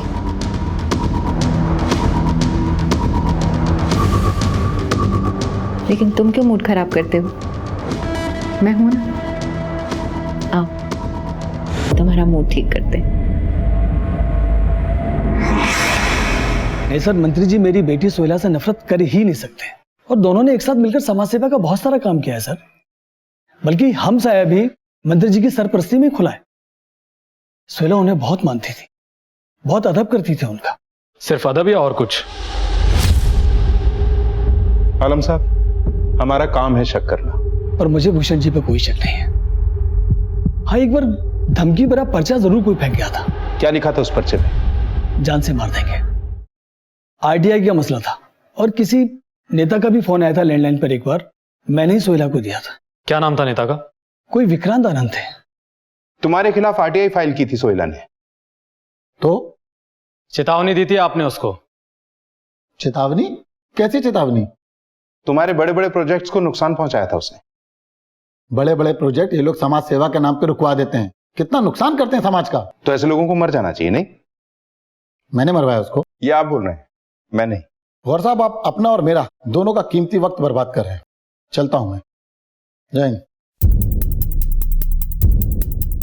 जफर, ये आदमी तो टिपिकल नेताओं की तरह बातें बनाकर चला गया। हाँ सर। जफर, इस केस में देसी कट्टा यूज हुआ है, हालांकि बरामद नहीं हुआ। इस एरिया में जितने भी लोग अवैध हथियार बेचने या खरीदने का धंधा करते हैं, सबको घेरो। कोई लोकल आदमी ही हथियार लेके आया होगा। जी सर। हैरान परेशान सीबीआई ने इस केस के बारे में कोई भी ठोस जानकारी देने वाले को 10 लाख रुपए का इनाम देने की घोषणा कर दी। इधर जन आक्रोश बढ़ रहा था और उधर सरकार भी आए दिन मीडिया और विधानसभा में सवालों से घिर रही थी कि अचानक इंदौर पुलिस के हाथ वो किलर अकीब है ना, वो एक देसी कट्टा और 4 कारतूस ले गया मेरे से साहब। सर, ये वही आकिब है जो तड़ीपार है। Yes, I know that man. पुराना हिस्ट्री चीटर। तू कब मिला उससे?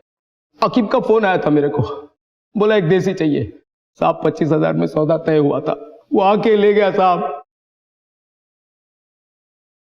इसके कॉल रिकॉर्ड से निकलवाओ। सर।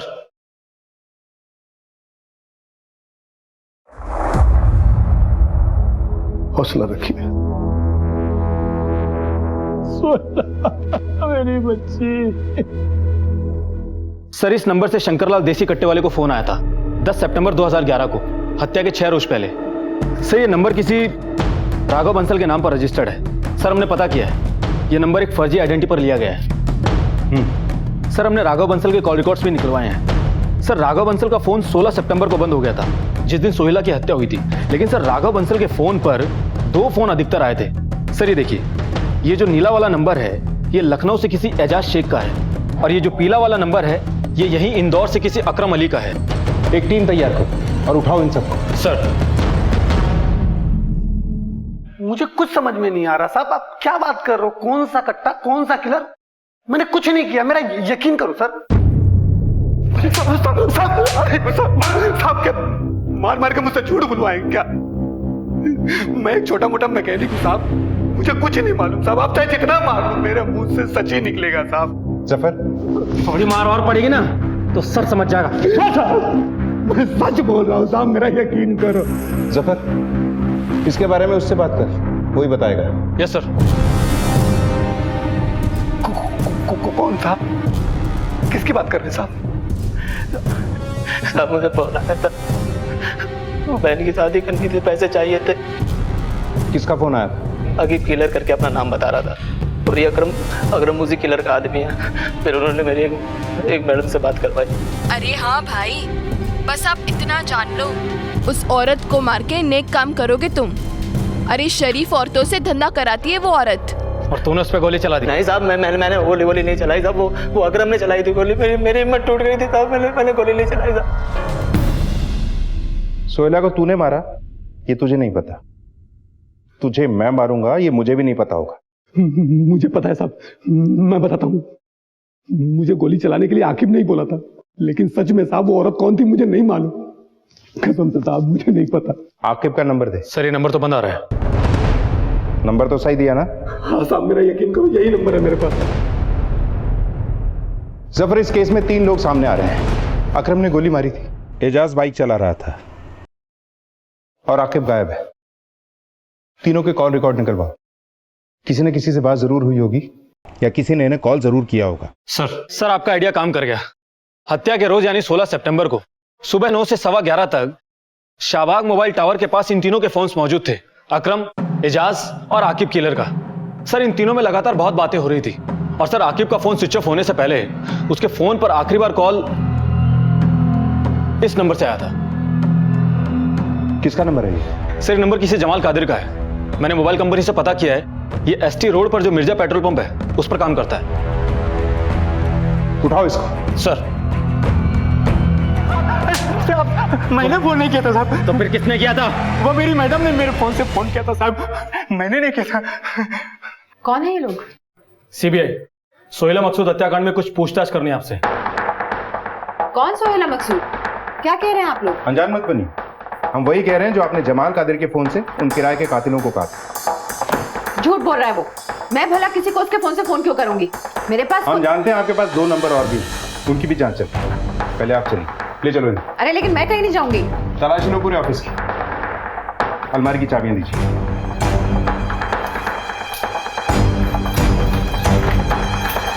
चलिए। मैं अपने वकील से बात करूंगी, आप मुझे ऐसे लेके नहीं जा सकते। मैडम आप भी जाइए बाहर।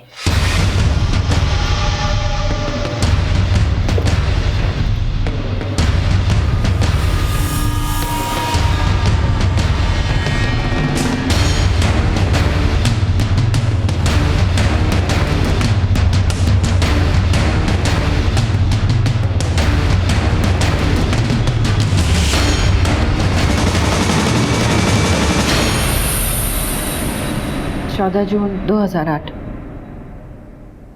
आज न जाने क्यों इतनी जल्दी में थे। एक बार ढंग से गले भी नहीं लगाया। वादा करके गए थे, अगली बार बकाया रहा। बकाया तो खूब चुकाया आज। उनके साथ समय को तो जैसे पर लग जाते हैं। मन करता है उनकी बाहों में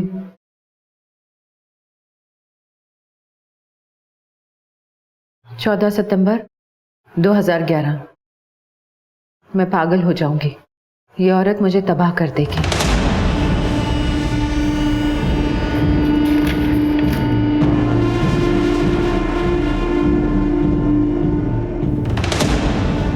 सोलह सितंबर 2011। मुबारक हो, काम हो गया। फोन आया था उसका। बस वहीदा मिर्जा किसका फोन आया था आपको 16 सितंबर 2011? उसी दिन सोहेला की हत्या भी हुई थी। किसका फोन आया था? आप नहीं बताएंगी इसका मतलब यह नहीं है कि हमें पता नहीं चलेगा। थोड़ा वक्त लगेगा।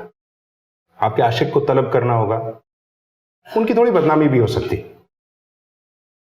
आपके आशिक ने ही कॉल किया था ना आपको उस दिन? नहीं, उन्होंने नहीं। फिर किसका कॉल था? आपकी एक एक दास्तान की बोलती और खामोश तस्वीरें हमें मिल चुकी हैं। रंग बदलकर डंप की गई मोटरसाइकिल हमने बरामद कर ली। हथियार सप्लाई करने वाले का बयान है हमारे पास और कातिलों ने अपना जुर्म भी कबूल कर लिया है। देखिए, अब आपके लिए आपकी जबान खोलना ही बेहतर है।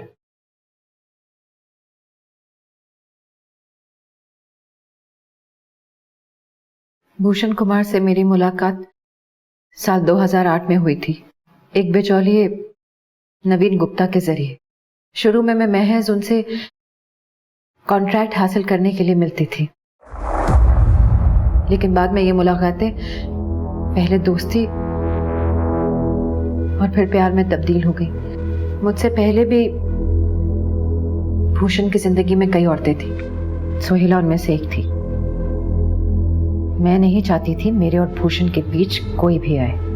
मना किया था, मत मिलो उससे। वो फिर भी मिलते थे। वहीदा जी, आपको कैसे मालूम कि वो लोग मिलते थे? लोग लगा रखे थे मैंने उनके पीछे।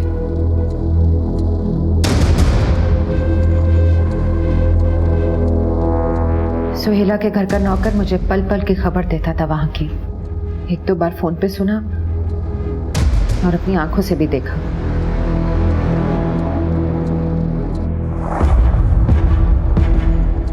जमाल के फोन से आप ही ने कॉल किया था ना सोहेला को, भूषण कुमार को और फिर आकिब को? ये मौत का सौदा कितने में तय हुआ था? 3 लाख। इस हत्या में आपके साथ और कौन कौन शामिल था? रुखसाना, आकिब और उसके कुछ लोग। मैं भूषण को किसी भी कीमत पे बांट नहीं सकती। नहीं बांट सकती। पर अफसोस, कानून से मिलने वाली सजा को बांटने के लिए वो आपके साथ नहीं होगा।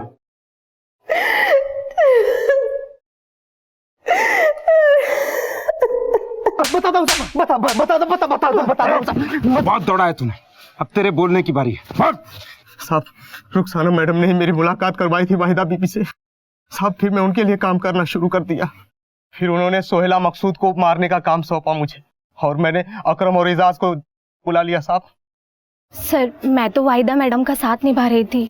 हाँ भाई, बस इतना जान लो कि उस औरत को मारकर नेक काम ही करोगे तुम। हम भी आपका साथ छूटने नहीं देंगे। किसी से इतना प्यार के प्यार के लिए हत्या कर दी जाए, वो प्यार नहीं हो सकता। सीबीआई स्पेशल कोर्ट में सीबीआई ने एक के बाद एक गवाह पेश किए। प्रोसिक्यूशन ने इस मामले को ईर्ष्या से प्रेरित हत्या का मामला बताया, जिसके तहत वहीदा तौफीक ने किराए के अपराधियों से सोहेला मकसूद की हत्या करवाई। वहीदा और रुखसाना को आजीवन कारावास की सजा और अकरम और आकिब किलर को आजीवन कारावास के अलावा आर्म्स एक्ट के तहत 5 साल की सजा सुनाई गई, और एजाज को सरकारी गवाह बनने के एवज में माननीय कोर्ट द्वारा बरी कर दिया गया। प्यार पर अगर ईर्ष्या का पैबंद लग जाए तो प्यार प्यार नहीं जहर हो जाता है, और फिर अपने अपने वैवाहिक बंधनों में बंधे दो लोगों का गुप्त रूप से प्यार करना सामाजिक ही नहीं बल्कि नैतिक मूल्यों का भी उल्लंघन है। देखते हैं हमारे आज के एपिसोड की दूसरी कहानी।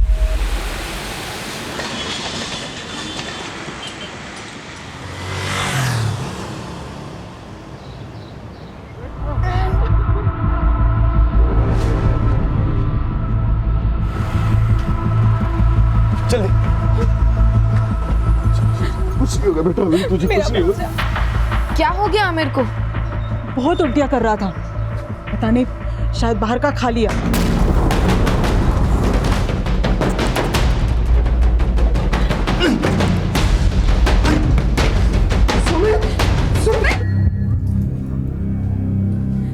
डॉक्टर, आमिर कैसा है? आप घबराइए मत, आपका बेटा अब खतरे से बाहर है। हालांकि उसकी जान भी जा सकती थी, लेकिन हमने उसे बचा लिया। ये एक पुलिस केस है तो मुझे कुछ। डॉक्टर, हम आमिर को घर लेकर जा सकते हैं? आप ले जा सकते हैं, मगर ये शबनम, तुम जाकर आमिर का ध्यान रखो, मैं रिक्शा लेकर आता हूँ। क्या सुमित और आमिर ने वाकई जहर खाया था? अगर हाँ, तो 10-12 साल की उम्र के बच्चों ने ऐसा कदम क्यों उठाया? क्या ये नासमझी भरा कोई डरावना खेल था, या उन मासूम जिंदगियों की कोई कड़वी सच्चाई जो जिंदगी को नहीं मौत को दस्तक देना चाहती थी? आखिर ऐसा क्या हुआ था जो उनके माता पिता को भी भनक नहीं लगी, और 2 मासूम जिंदगियां एक ऐसी दहलीज पर आकर खड़ी हो गईं जहां सिर्फ सवाल ही सवाल थे, और ऐसे सवाल जो किसी के भी रोंगटे खड़े करते। क्या कमी रह गई थी हमारे पालन पोषण में जो सुमित ने ऐसे। डॉक्टर साहब, सुमित मेरा बेटा, क्या हुआ उसे? देखिए, सुमित ने जहर खाया था। हमने उसके शरीर से टॉक्सिन्स फ्लश आउट तो कर दिए, लेकिन वो अब भी खतरे में है। हमें पुलिस को इन्फॉर्म करना होगा, क्योंकि सुमित ने सिर्फ जहर ही नहीं खाया, बल्कि is a victim of sodomy. क्या सोडोमी साहब? सुमित का शारीरिक शोषण हुआ है। किसी ने जबरदस्ती उसके साथ अनैतिक संबंध बनाया है। Excuse me.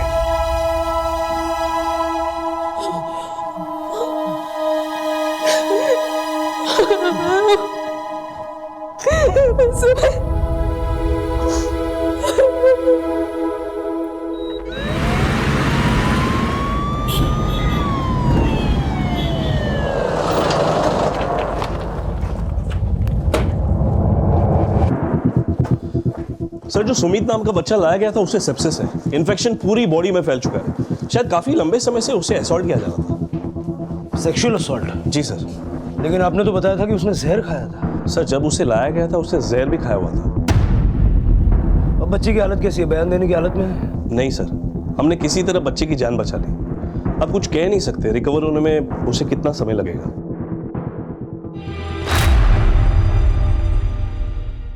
क्या आप जानते थे कि सुमित का शारीरिक शोषण किया जा रहा था?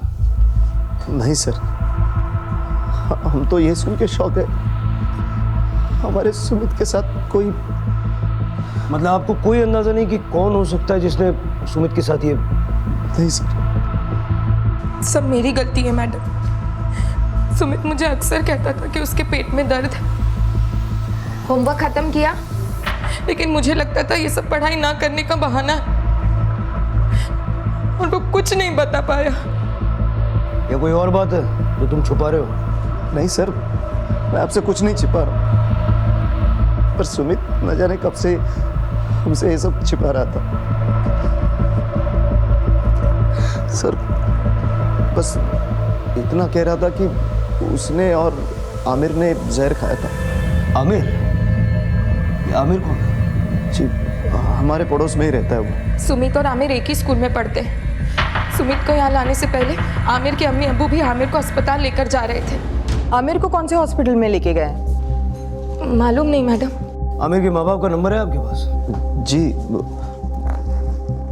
उसके अब्बू शकील का नंबर है मेरे पास। दीजिए। 9870। सर इसकी बीबी से भी ज्यादा इंफॉर्मेशन नहीं मिली है। सर आमिर के फादर शकील का फोन स्विच ऑफ आ रहा है। विक्रम, आमिर के घर जाओ और पता करो आमिर की कंडीशन क्या है। जी सर। आरती अभी तुम घर जाओ और पीयूष को संभालो। शांति मौसी का फोन आया था, बोल रही थी पीयूष बहुत रो रहा है। आरती हिम्मत रखो। कैसे हिम्मत रखो? पता नहीं कौन हैवान होगा जिसने इसके साथ। वो जो भी है सुमित के होश में आते ही उसका नाम पता चल जाएगा। हम छोड़ेंगे नहीं उसे। अभी तुम घर जाओ, पीयूष को तुम्हारी जरूरत है।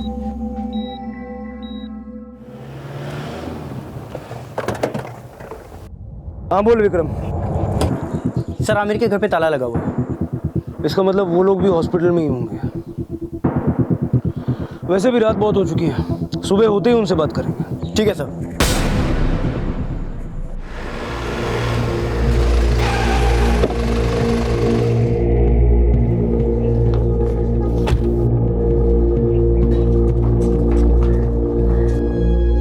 पीछे जाइए, पीछे जाइए, पीछे जाइए, पीछे जाइए, पीछे जाइए।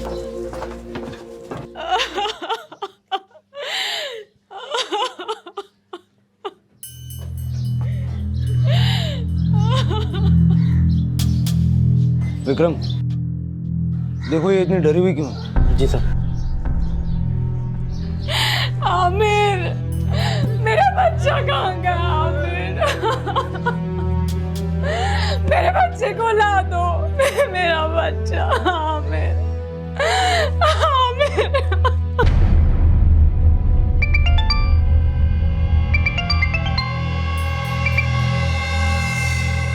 हाँ बोलो आरती।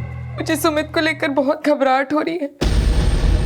वो आमिर।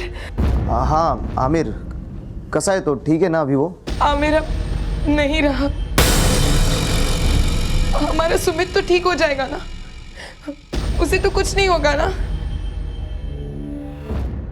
शकील जी आपका बेटा आमिर अब अगर नहीं रहा, उसकी बॉडी कहाँ है? दफनाया साहब उसको। आपने आमिर को दफना दिया और पुलिस को इन्फॉर्म तक नहीं किया। आपको बता देने से मेरा बेटा जिंदा नहीं हो जाता साहब। वैसे भी आपको यहाँ किसने भेजा? क्यों आया आप लोग यहाँ पर? आमिर की मौत जहर खाने से हुई थी। ये पुलिस केस है। उसने कोई जहर नहीं खाया। उसने बाजार से कुछ उल्टा सीधा खा लिया था, उसकी वजह से उसको उल्टियाँ होने लगी। डॉक्टर को दिखाया तो डॉक्टर ने कहा कि उसके जिस्म में पानी की कमी हो गई थी। वो क्या कहते हैं, डिहाइड्रेशन से अगर आमिर की मौत हुई तो उसके दोस्त सुमित ने अपने माँ बाप से ये क्यों कहा कि सुमित और आमिर ने जहर खा लिया? देखिए साहब, कौन क्या कहता है या कौन क्या नहीं कहता, मुझे उससे कोई फर्क नहीं पड़ता। लेकिन हाँ, मेरे बेटे आमिर ने जहर नहीं खाया। लेकिन सुमित ने जहर खाया था और उसका शारीरिक शोषण भी हो रहा था, और शायद आमिर के साथ भी ऐसा ही कुछ हो रहा था। और आप हमसे सच छुपा रहे हैं। मैं अपने मरे हुए बेटे को लेकर झूठ क्यों बोलूंगा साहब?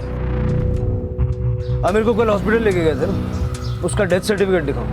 डेथ सर्टिफिकेट नहीं है साहब, उसकी मौत रास्ते में ही हो गई थी। अस्पताल वालों ने तो उसे छुट्टी दे दी थी। लेकिन आमिर को घर लाने के कुछ ही देर बाद उसकी तबीयत फिर से खराब होने लगी साहब। फिर हम उसको दफना है साहब। कहाँ दफन किया आमिर को? और कल कौन सा हॉस्पिटल लेके गए थे? मछली मार्केट के पीछे वाले हॉस्पिटल में लेकर गए थे साहब, और सुबह पास के कब्रिस्तान भी दफना दिया उसे। साफ खुदा के लिए उसकी मौत का तमाशा मत बनाइए। मेरे आमिर ने ना तो जहर खाया था, ना उसके साथ कोई जिस्मानी जबरदस्ती हुई थी। खुदा के लिए साहब हम लोगों को हमारे हाथ पर छोड़ दिए। सर, मुझे नहीं लगता ये डिहाइड्रेशन आमिर की मौत की असली वजह होगी। ये लोग कुछ छुपा रहे हैं हमसे। रेणुका, सबसे पहले उस कब्रिस्तान से ये कंफर्म करो कि इन्होंने आमिर को वहीं दफनाया है या नहीं, और जो राज आमिर का बाप अपने सीने में दफन किए बैठा है उसकी सच्चाई का पता उस क्लिनिक से लग जाएगा जहां ये लोग उसे लेके गए थे। एक काम करो, आमिर और सुमित के घर के आसपास पूछताछ करो। मुझे लगता है कि सुमित के साथ साथ आमिर का भी शारीरिक शोषण हुआ है, और ऐसा करने वाला या तो कोई आस पड़ोस का हो सकता है या फिर कोई करीबी। जिस पे भी डाउट आ रहा है उठा लो। सर। ठीक। हाँ विक्रम, क्या हुआ था सुमित की मां को? सर, वो आमिर की मौत को देखकर घबरा गई। उसे लगा कहीं सुमित भी। सुमित कैसा है? सर, वो अभी बेहोश है। अरे डर मत पीयूष, पापा ठीक कर रहे हैं ना, लाइट आ जाएगी। देखा, मैंने कहा था ना, पापा सब ठीक कर देंगे।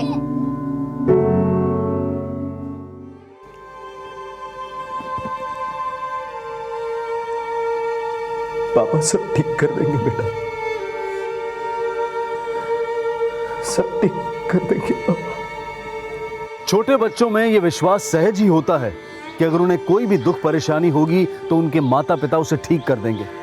लेकिन एक उम्र के बाद ऐसा क्या हो जाता है कि हमारे बच्चे अक्सर अपनी समस्याएं हमसे शेयर नहीं करते हैं। आंकड़े बताते हैं कि 10 से 15 साल की उम्र के लगभग 60% बच्चे अपनी समस्याएं और अपने सवाल अपने माता पिता से शेयर नहीं करते हैं। और इसका कारण हम पेरेंट्स को समझने की बहुत ज़रूरत है, क्योंकि अगर माता पिता बच्चों की समस्याओं से बेखबर रहें तो परिणाम ऐसे ही सामने आते हैं। लेकिन इस परिणाम को पैदा करने वाला वो शख्स कौन था जो एक लंबे समय से सुमित का शारीरिक शोषण कर रहा था? इस सवाल का जवाब सुमित की खामोशी में कैद था। और यह सवाल भी खड़ा हो रहा था कि क्या सुमित का दोस्त आमिर भी इस तरह के शोषण का शिकार हो रहा था, और क्या उसने वाकई में सुमित के साथ जहर खाया था? इस केस ने पूरे इलाके में सनसनी पैदा कर दी थी, क्योंकि ये केस इतना संवेदनशील था कि पुलिस की एक चूक भी भारी पड़ सकती थी। इसलिए इस तनावपूर्ण स्थिति में पुलिस पूरी एहतियात बरत रही थी, जिसने इस केस की इन्वेस्टिगेशन को और भी मुश्किल कर दिया था। हाँ रेणुका। सर, कब्रिस्तान में पता किया, आज सुबह 6 बजे आमिर को वहां दफनाया गया था।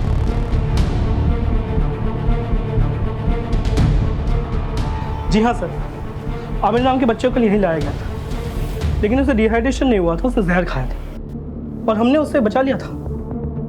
बचा लिया था? जी हाँ, लेकिन फिर आमिर के फादर उसे यहाँ से ले गए। हमने उन्हें आज बुलाया यहाँ पर, हमने सोचा जैसे वो यहाँ आएंगे हम आपको इन्फॉर्म कर देंगे। और हम आपके बिना इन्फॉर्म किए यहाँ पहुँच गए। पता है क्यों? क्यों सर? कल जिस बच्चे की जान आपने बचाई उसने कल रात को ही दम तोड़ दिया। क्या?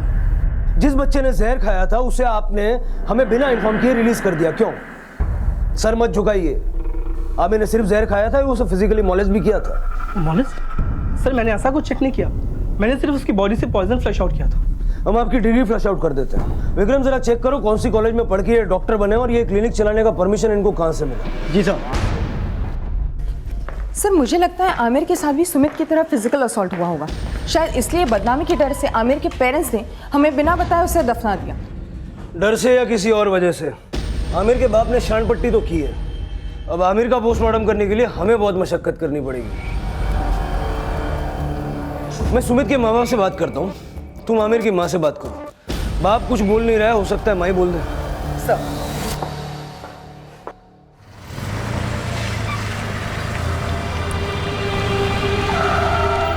रविंदर जी, जो कुछ भी हुआ उससे तो बदला नहीं जा सकता, लेकिन आपके बच्चे के गुनहगार को बख्शा नहीं जाएगा। आमिर का सच उसकी मौत के साथ दफन हो गया और सुमित इस वक्त बयान देने की हालत में नहीं है। ऐसे में आप लोग जरा दिमाग पे जोर डाल के मुझे बताइए, ऐसा कौन हो सकता है जो लगभग रोज आपके बच्चों के बचपन को तबाह कर रहा था? आप लोग वाकई में नहीं जानते या आप भी आमिर के माँ बाप की तरह सच बताने से डर रहे हैं? हम तो ये सोच सोच के डर रहे हैं कि हमारा बच्चा पहले जैसा कब होगा। हमें लगता था उसका पढ़ाई में दिल नहीं लगता, पर हम पढ़ाई में दिल नहीं लगता मतलब स्कूल जाने से मना करता था? हाँ साहब। और आमिर और सुमित दोनों एक ही स्कूल में पढ़ते हैं? जी। कहीं ऐसा तो नहीं कि कोई उनके साथ स्कूल में या फिर स्कूल से जुड़ा हुआ कोई शख्स उनके साथ ये सब कर रहा था? हो सकता है सर। हाँ, मुझे एक बार उसके ट्यूशन टीचर का फ़ोन आया था। Tuition teacher? जी। क्या नाम? जी, उनका नाम जयदेव शास्त्री है। सुमित और आमिर दोनों उन्हीं से ट्यूशन पढ़ते थे। एक दिन उनका फ़ोन आया। सर, हम लोग भी सुमित को समझा समझा कर थक गए, लेकिन वो समझता ही नहीं। रविंद्र जी, ये सिर्फ सुमित की ही बात नहीं है, उसके दोस्त आमिर का भी यही हाल है। तो आपने आमिर से या उसके माँ बाप से बात की? आमिर के माता पिता से हमारी इतनी बातचीत नहीं थी, और मेरी नौकरी ऐसी है कि 15-15 घंटे मैं बाहर रहता हूँ। साहब, हमारे छोटे बेटे पीयूष को दिमाग की बीमारी है, 24 घंटे उसे देने पड़ते हैं, इसलिए हम सुमित पे ज्यादा ध्यान नहीं दे पाते थे। जब भी मैं उसे पढ़ाई करने के लिए कहती थी, या तो वो घर से बाहर भाग जाता था या कहता था उसके पेट में दर्द है। आरती जी, वो बार बार आपको अपने पेट दर्द के बारे में बताता था, आपको हर बार ये लगा कि वो झूठ बोल रहा है? यही तो भूल हो गई साहब मुझसे। उसके ट्यूशन मास्टर जी का इनको कॉल भी आया था, लेकिन मैंने उसे प्यार से बात करने की बजाय उल्टा उसे डांट दिया। सुमित आमिर के सामने आने से डर रहा था या आमिर से डर रहा था? पता नहीं साहब, क्योंकि हमें तो लगा था दोनों पक्के दोस्त थे, इसीलिए शायद अपना झगड़ा खुद ही सुलझाना चाहते होंगे। सुमित जिस अत्याचार को भोग रहा था उसका सच उसने अपने माता पिता को कभी नहीं बताया, लेकिन क्या आमिर ने मरने से पहले अपने माता पिता को सब कुछ बता दिया था?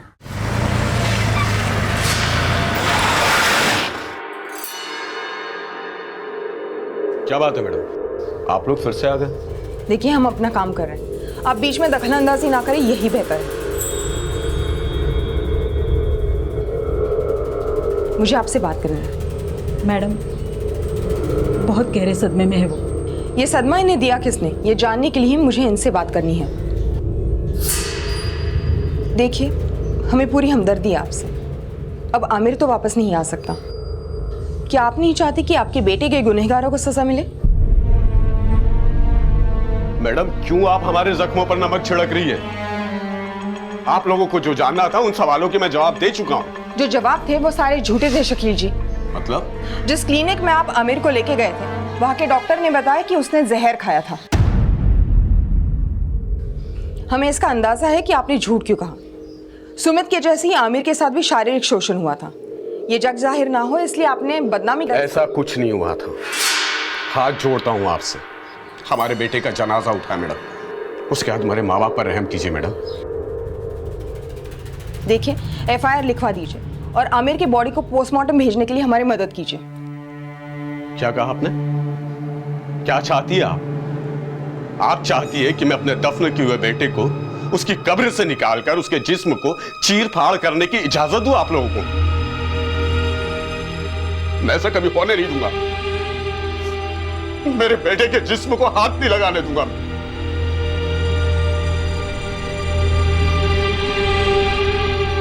सर, आमिर की माँ की चुप्पी बताती है शायद आमिर ने मरने से पहले उन्हें सारा सच बताया होगा। शायद उस दरिंदे का नाम भी जिसने ये घिनौनी हरकत उसके साथ की। हो सकता है रेणुका, लेकिन ये केस इतना सेंसिटिव है कि इसमें हम चाहकर भी पावर का इस्तेमाल नहीं कर सकते। जब तक सुमित के घर वालों की तरह आमिर के घर वाले हमें सपोर्ट नहीं करते, तब तक किसी भी नतीजे पे आना इम्पॉसिबल है। इस केस को किसी नतीजे तक पहुंचाने के लिए पुलिस को अभी काफी मशक्कत करनी थी, क्योंकि हर मोड़ पर एक नया सवाल खड़ा होने वाला था। और आखिर क्या वजह थी कि आमिर के पिता लगातार ये कह रहे थे कि आमिर के साथ शारीरिक शोषण नहीं हुआ था? वजह सिर्फ बदनामी का डर ही नहीं, कुछ और भी हो सकती है। आमिर को ट्रीट करने वाले डॉक्टर ने बताया कि आमिर ने जहर खाया था। आमिर नाम के बच्चे को कल यहीं लाया गया था, लेकिन उसे कोई डिहाइड्रेशन नहीं हुआ था, उसने जहर खाया था। आमिर के अब्बू का ये झूठ तो पकड़ा गया। उसने कोई जहर नहीं खाया, उसने बाजार से कुछ उल्टा सीधा खा लिया था, उसकी वजह से उसको उल्टियां होने लगी। डॉक्टर को दिखाया तो डॉक्टर ने कहा कि उसके जिस्म में पानी की कमी हो गई थी। लेकिन किसी का एक झूठ उसकी हर बात के झूठ होने का प्रमाण तो नहीं देता। प्रमाण तो इस बात का भी नहीं कि सुमित और आमिर दोनों ने एक साथ जहर खाया था। लेकिन सुमित अपने माँ बाप से झूठ क्यों बोलेगा, और सुमित के माँ बाप हमसे झूठ बोले, ऐसी कोई वजह मुझे नजर नहीं आ रही। सर, माना कि दोनों ने एक साथ जहर खाया, तभी सवाल वही है कि आखिर दोनों ने जहर खाया क्यों। और सवाल यह भी था कि उन्होंने जहर अपनी मर्जी से खाया था या फिर उन्हें जहर खाने के लिए मजबूर किया गया था। जो उनको मजबूर करके लगातार उनका शारीरिक शोषण कर सकता है, अगर वो अपनी पे आए तो उन्हें जहर खाने के लिए भी मजबूर कर सकता है। अगर ऐसा था तो उन्हें मजबूर करने वाला वो वहशी कौन था जो दो मासूमों के शरीर के साथ ही नहीं बल्कि उनके दिमाग के साथ भी खेल रहा था। एक ऐसा घिनौना खेल जिसमें एक जान जिंदगी के लिए लड़ रही थी और दूसरी मौत को गले लगा चुकी थी। सुमित का बचना जितना जरूरी है उतना ही जरूरी है कि जल्द से जल्द आमिर की बॉडी का पोस्टमार्टम करवाया जाए। लेकिन क्या पुलिस दफनाए जा चुके मृत आमिर का पोस्टमार्टम करवाने में सफल हो पाएगी? आमिर की बॉडी को एक्सह्यूम करने के लिए कोर्ट में अर्जी दायर करवाओ और सुमित और आमिर के स्कूल और ट्यूशन दोनों जगह बात करते हैं, क्योंकि सुमित के पेरेंट्स के मुताबिक सुमित स्कूल और ट्यूशन दोनों जगह जाने से इनकार करता था। सर,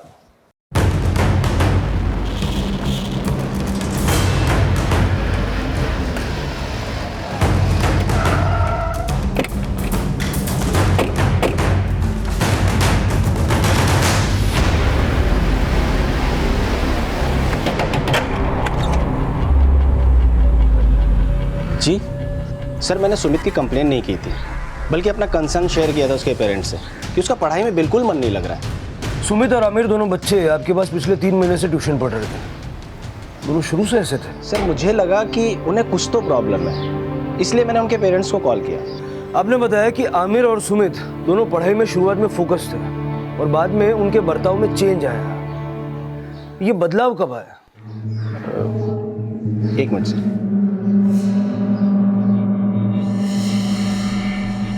सर, मैंने 27 जुलाई को उनके पेरेंट्स को कॉल किया था। उसके 1-2 दिन पहले से ही बच्चों में बदलाव आया था।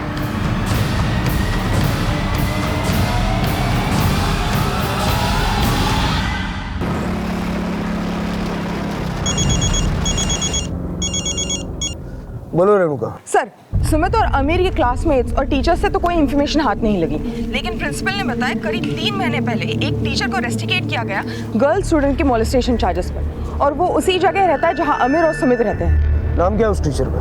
अशोक सरले।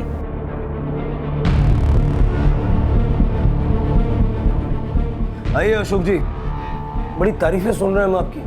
कैसी तारीफ सर? तारीफें सुन रहे हैं हम आपकी उस स्कूल से जहां से आपको निकाला गया।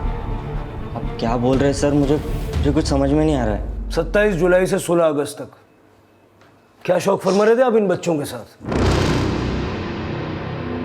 साहब, ये कौन बच्चे हैं सर, और किस शौक की बात कर रहे हैं आप? कुछ वैसा ही शौक जो आपने अपने स्कूल में मानसी, शिल्पा और सोनम के साथ फरमाने की कोशिश की और जिसके चलते आपको अपनी नौकरी से हाथ धोना पड़ा। हाँ साहब, वो लड़कियों के साथ मैंने लेकिन साहब उसके लिए मुझे सस्पेंड कर दिया था साहब स्कूल से, और 27 जुलाई को तो मैं मुंबई में भी नहीं था साहब। ये लड़कों के साथ मैंने कुछ नहीं किया साहब। अच्छा, लेकिन जयदेव शास्त्री तो कुछ और ही बोल रहा है तेरे बारे में। कौन जयदेव शास्त्री साहब? जिसके पास ये दोनों बच्चे ट्यूशन पढ़ने के लिए जाते थे। जयदेव शास्त्री तेरे घर से ज्यादा दूर नहीं रहता है, याद आया कुछ? हाँ साहब। चल विक्रम, डंडा छोड़, पेन उठा और बयान ले, किसको याद आ गया सर? साहब मैं वो ये कह रहा था कि वो जयदेव शास्त्री कौन है ये याद आ गया। पेन रख दे विक्रम, डंडा ही उठा। नहीं साहब, माफ कर दो साहब, मैंने कुछ नहीं किया साहब, मैंने कुछ नहीं किया है साहब। ये लड़कों के साथ मैंने कुछ नहीं किया है साहब। मैं घर जाने दो साहब, टीचर हूँ साहब, मैंने कुछ नहीं किया, मेरा यकीन करो साहब। साहब जाने दो साहब। जाओ, अगर जरूरत पड़े तो फिर बुलाएंगे। ठीक है साहब, चलो।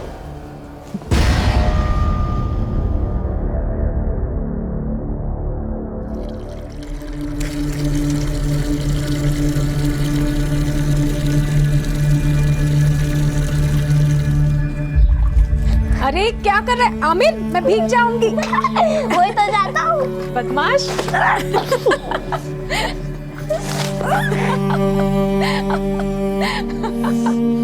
बदमाश। बहुत बुरा लगता है ना दीदी, जब कोई हमारी जिंदगी से चला जाता है, जिसके बिना हमारी जिंदगी एकदम खाली, एकदम सूनी। मैं अभागन तो अपने बेटे का मन नहीं पढ़ सकी दीदी, लेकिन क्या आपको भी कभी एहसास नहीं हुआ कि आमिर किस तकलीफ से गुजर रहा था। शबनम, और कितनी देर पानी भरोगी? चलो घर के अंदर।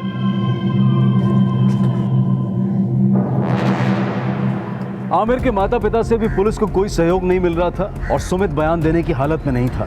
वहीं सुमित के इलाज का खर्चा उठाना उसके माता पिता के लिए एक कड़ा संघर्ष बन गया था।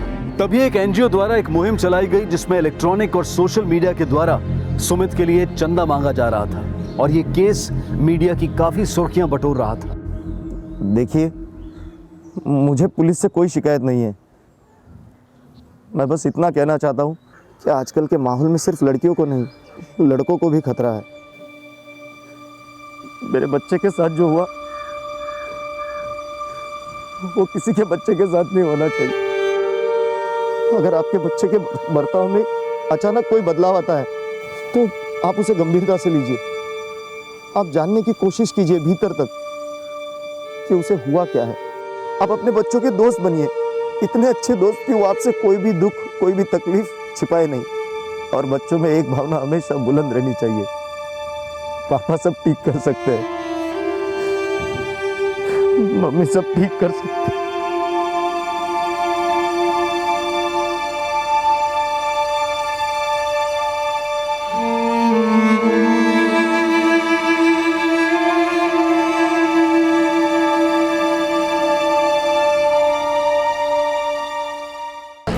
ये कुछ बोलने की कोशिश कर रहा है, पुलिस को आने में देर लग सकती है। आप अपने फोन में रिकॉर्ड कर लीजिए। हाँ। बेटा देख, डर मत बेटा, जो हुआ है वो सब बता दे। क्या हुआ है तेरे साथ? सर अभी अभी सुमित ने शाहिद का नाम लिया था सर। शाहिद? सर। शाहिद कौन? सर हमें नहीं पता वो किस शाहिद की बात कर रहा था। अब ये देखिए,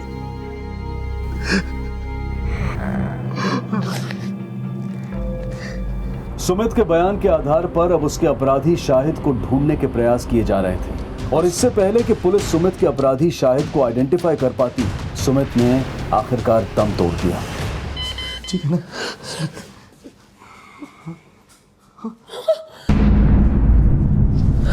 ठीक,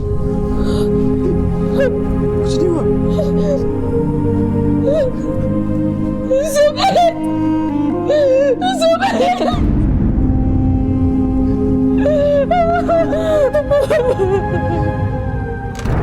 सर, कोर्ट ने हमें एग्जीमेशन की परमिशन दी है।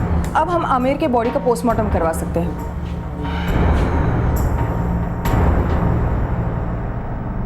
अच्छा हुआ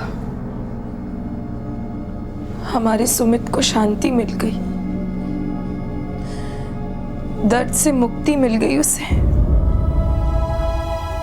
उसे तो इस दर्द से मुक्ति मिल गई, लेकिन हम इस दर्द से कभी उभर नहीं पाएंगे। सुमित, मेरे मम्मी पापा तुझसे बहुत प्यार करते हैं। आज मैं तेरी कसम खाकर कहता हूं, तेरे गुनहगार को मैं छोड़ूंगा नहीं, तुझे न्याय दिला कर रहूंगा। सुमित,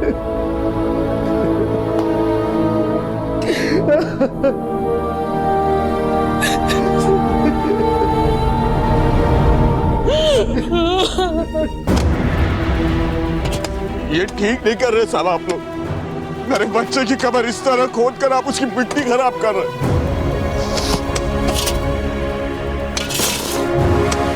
रुको, पुलिस को उम्मीद थी कि पोस्टमार्टम रिपोर्ट से उन्हें कोई लीड मिलेगी, लेकिन कुछ हासिल नहीं हुआ क्योंकि बॉडी काफी लंबे समय तक दफन रहने की वजह से डीकंपोज हो चुकी थी। अब पुलिस के पास सिर्फ एक लीड थी, एक नाम था शाहिद।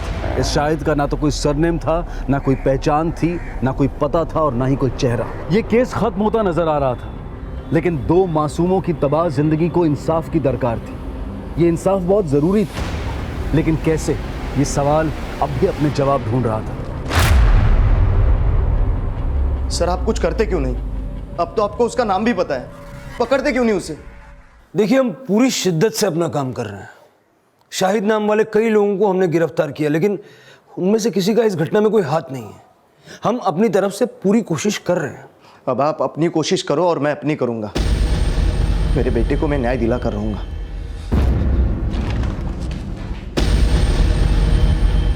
शाहिद कौन था इसका पता लगा पाना समंदर में सुई ढूंढने जैसा प्रतीत हो रहा था। और अब आमिर की मौसी जारा से ये पता लगाने की कोशिश की जा रही थी कि क्या कोई शाहिद नाम का शख्स आमिर के परिवार से जुड़ा व्यक्ति तो नहीं था। आप अकेले रहते हैं? मेरा मतलब है आपके पति आपके साथ नहीं रहते क्या?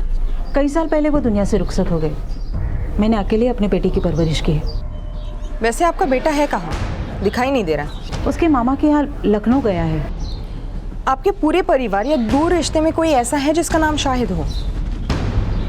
हाँ, मेरे मामा के लड़के का नाम शाहिद है, लेकिन वो कई सालों से सऊदी में रहता है। आप शाहिद के बारे में क्यों पूछ रही है? सर, आमिर के परिवार का किसी भी शाहिद नाम के इंसान के साथ कोई लेना देना नहीं है। हाँ, एक शाहिद है, लेकिन वो कई साल से सऊदी में रहता है। मुझे लगा था कि जायरा से कोई लीड मिलेगा, मगर जब... जायरा कौन? सर, आमिर की अम्मी शबाना की बहन। वो विडो है और अपने 19 साल के बेटे मुजाहिद के साथ आमिर के बगल वाली गली में रहती है। क्या नाम बताया? जायरा। नहीं, उसके बेटे का क्या नाम बताया? मुजाहिद।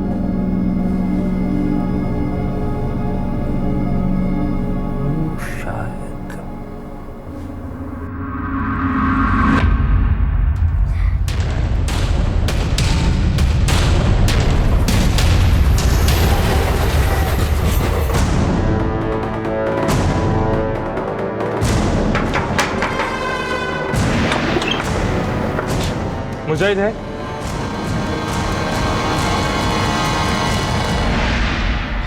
मुजाहिद, उठ जा। मुजाहिद, तुम ही वो शाहिद हो ना जिसने सुमित और आमिर के साथ वो घिनौना काम किया? मुजाहिद ही शाहिद है। शायद सुमित मुजाहिद कहना चाहता था, लेकिन सुना ही शाहिद दिया होगा। तूने जो कुछ भी किया है खुद से बताएगा या तेरे गले में हाथ डाल के बुलवाएगा? इधर उधर क्या देख रहा है? डॉक्टर से परमिशन लेके तुझे यहाँ पूछताछ के लिए बिठाया, समझा? सर, एक दिन मैं नशा करके घर जा रहा था। जाते वक्त मैंने झाड़ियों के पीछे दोनों को देखा। मजा आया ना आज? हाँ, बहुत मजा आया। फिर ये मेरी रोज की आदत बन गई थी। पहले मैं खुद करता था, उसके बाद अपने दोस्तों को साथ में लेके जाता था। सर, पता नहीं मुझे क्या हो गया था। मुझे कुछ समझ में नहीं आ रहा था मैं क्या कर रहा हूँ, इसका अंजाम क्या होगा। मुझे अपनी गलती का एहसास तब हुआ जब आमिर और सुमित ने ये कदम उठाया। कहते हैं कि नशा नशा करने वाले को तबाह कर देता है, लेकिन बल्कि दो परिवार तबाह करती है।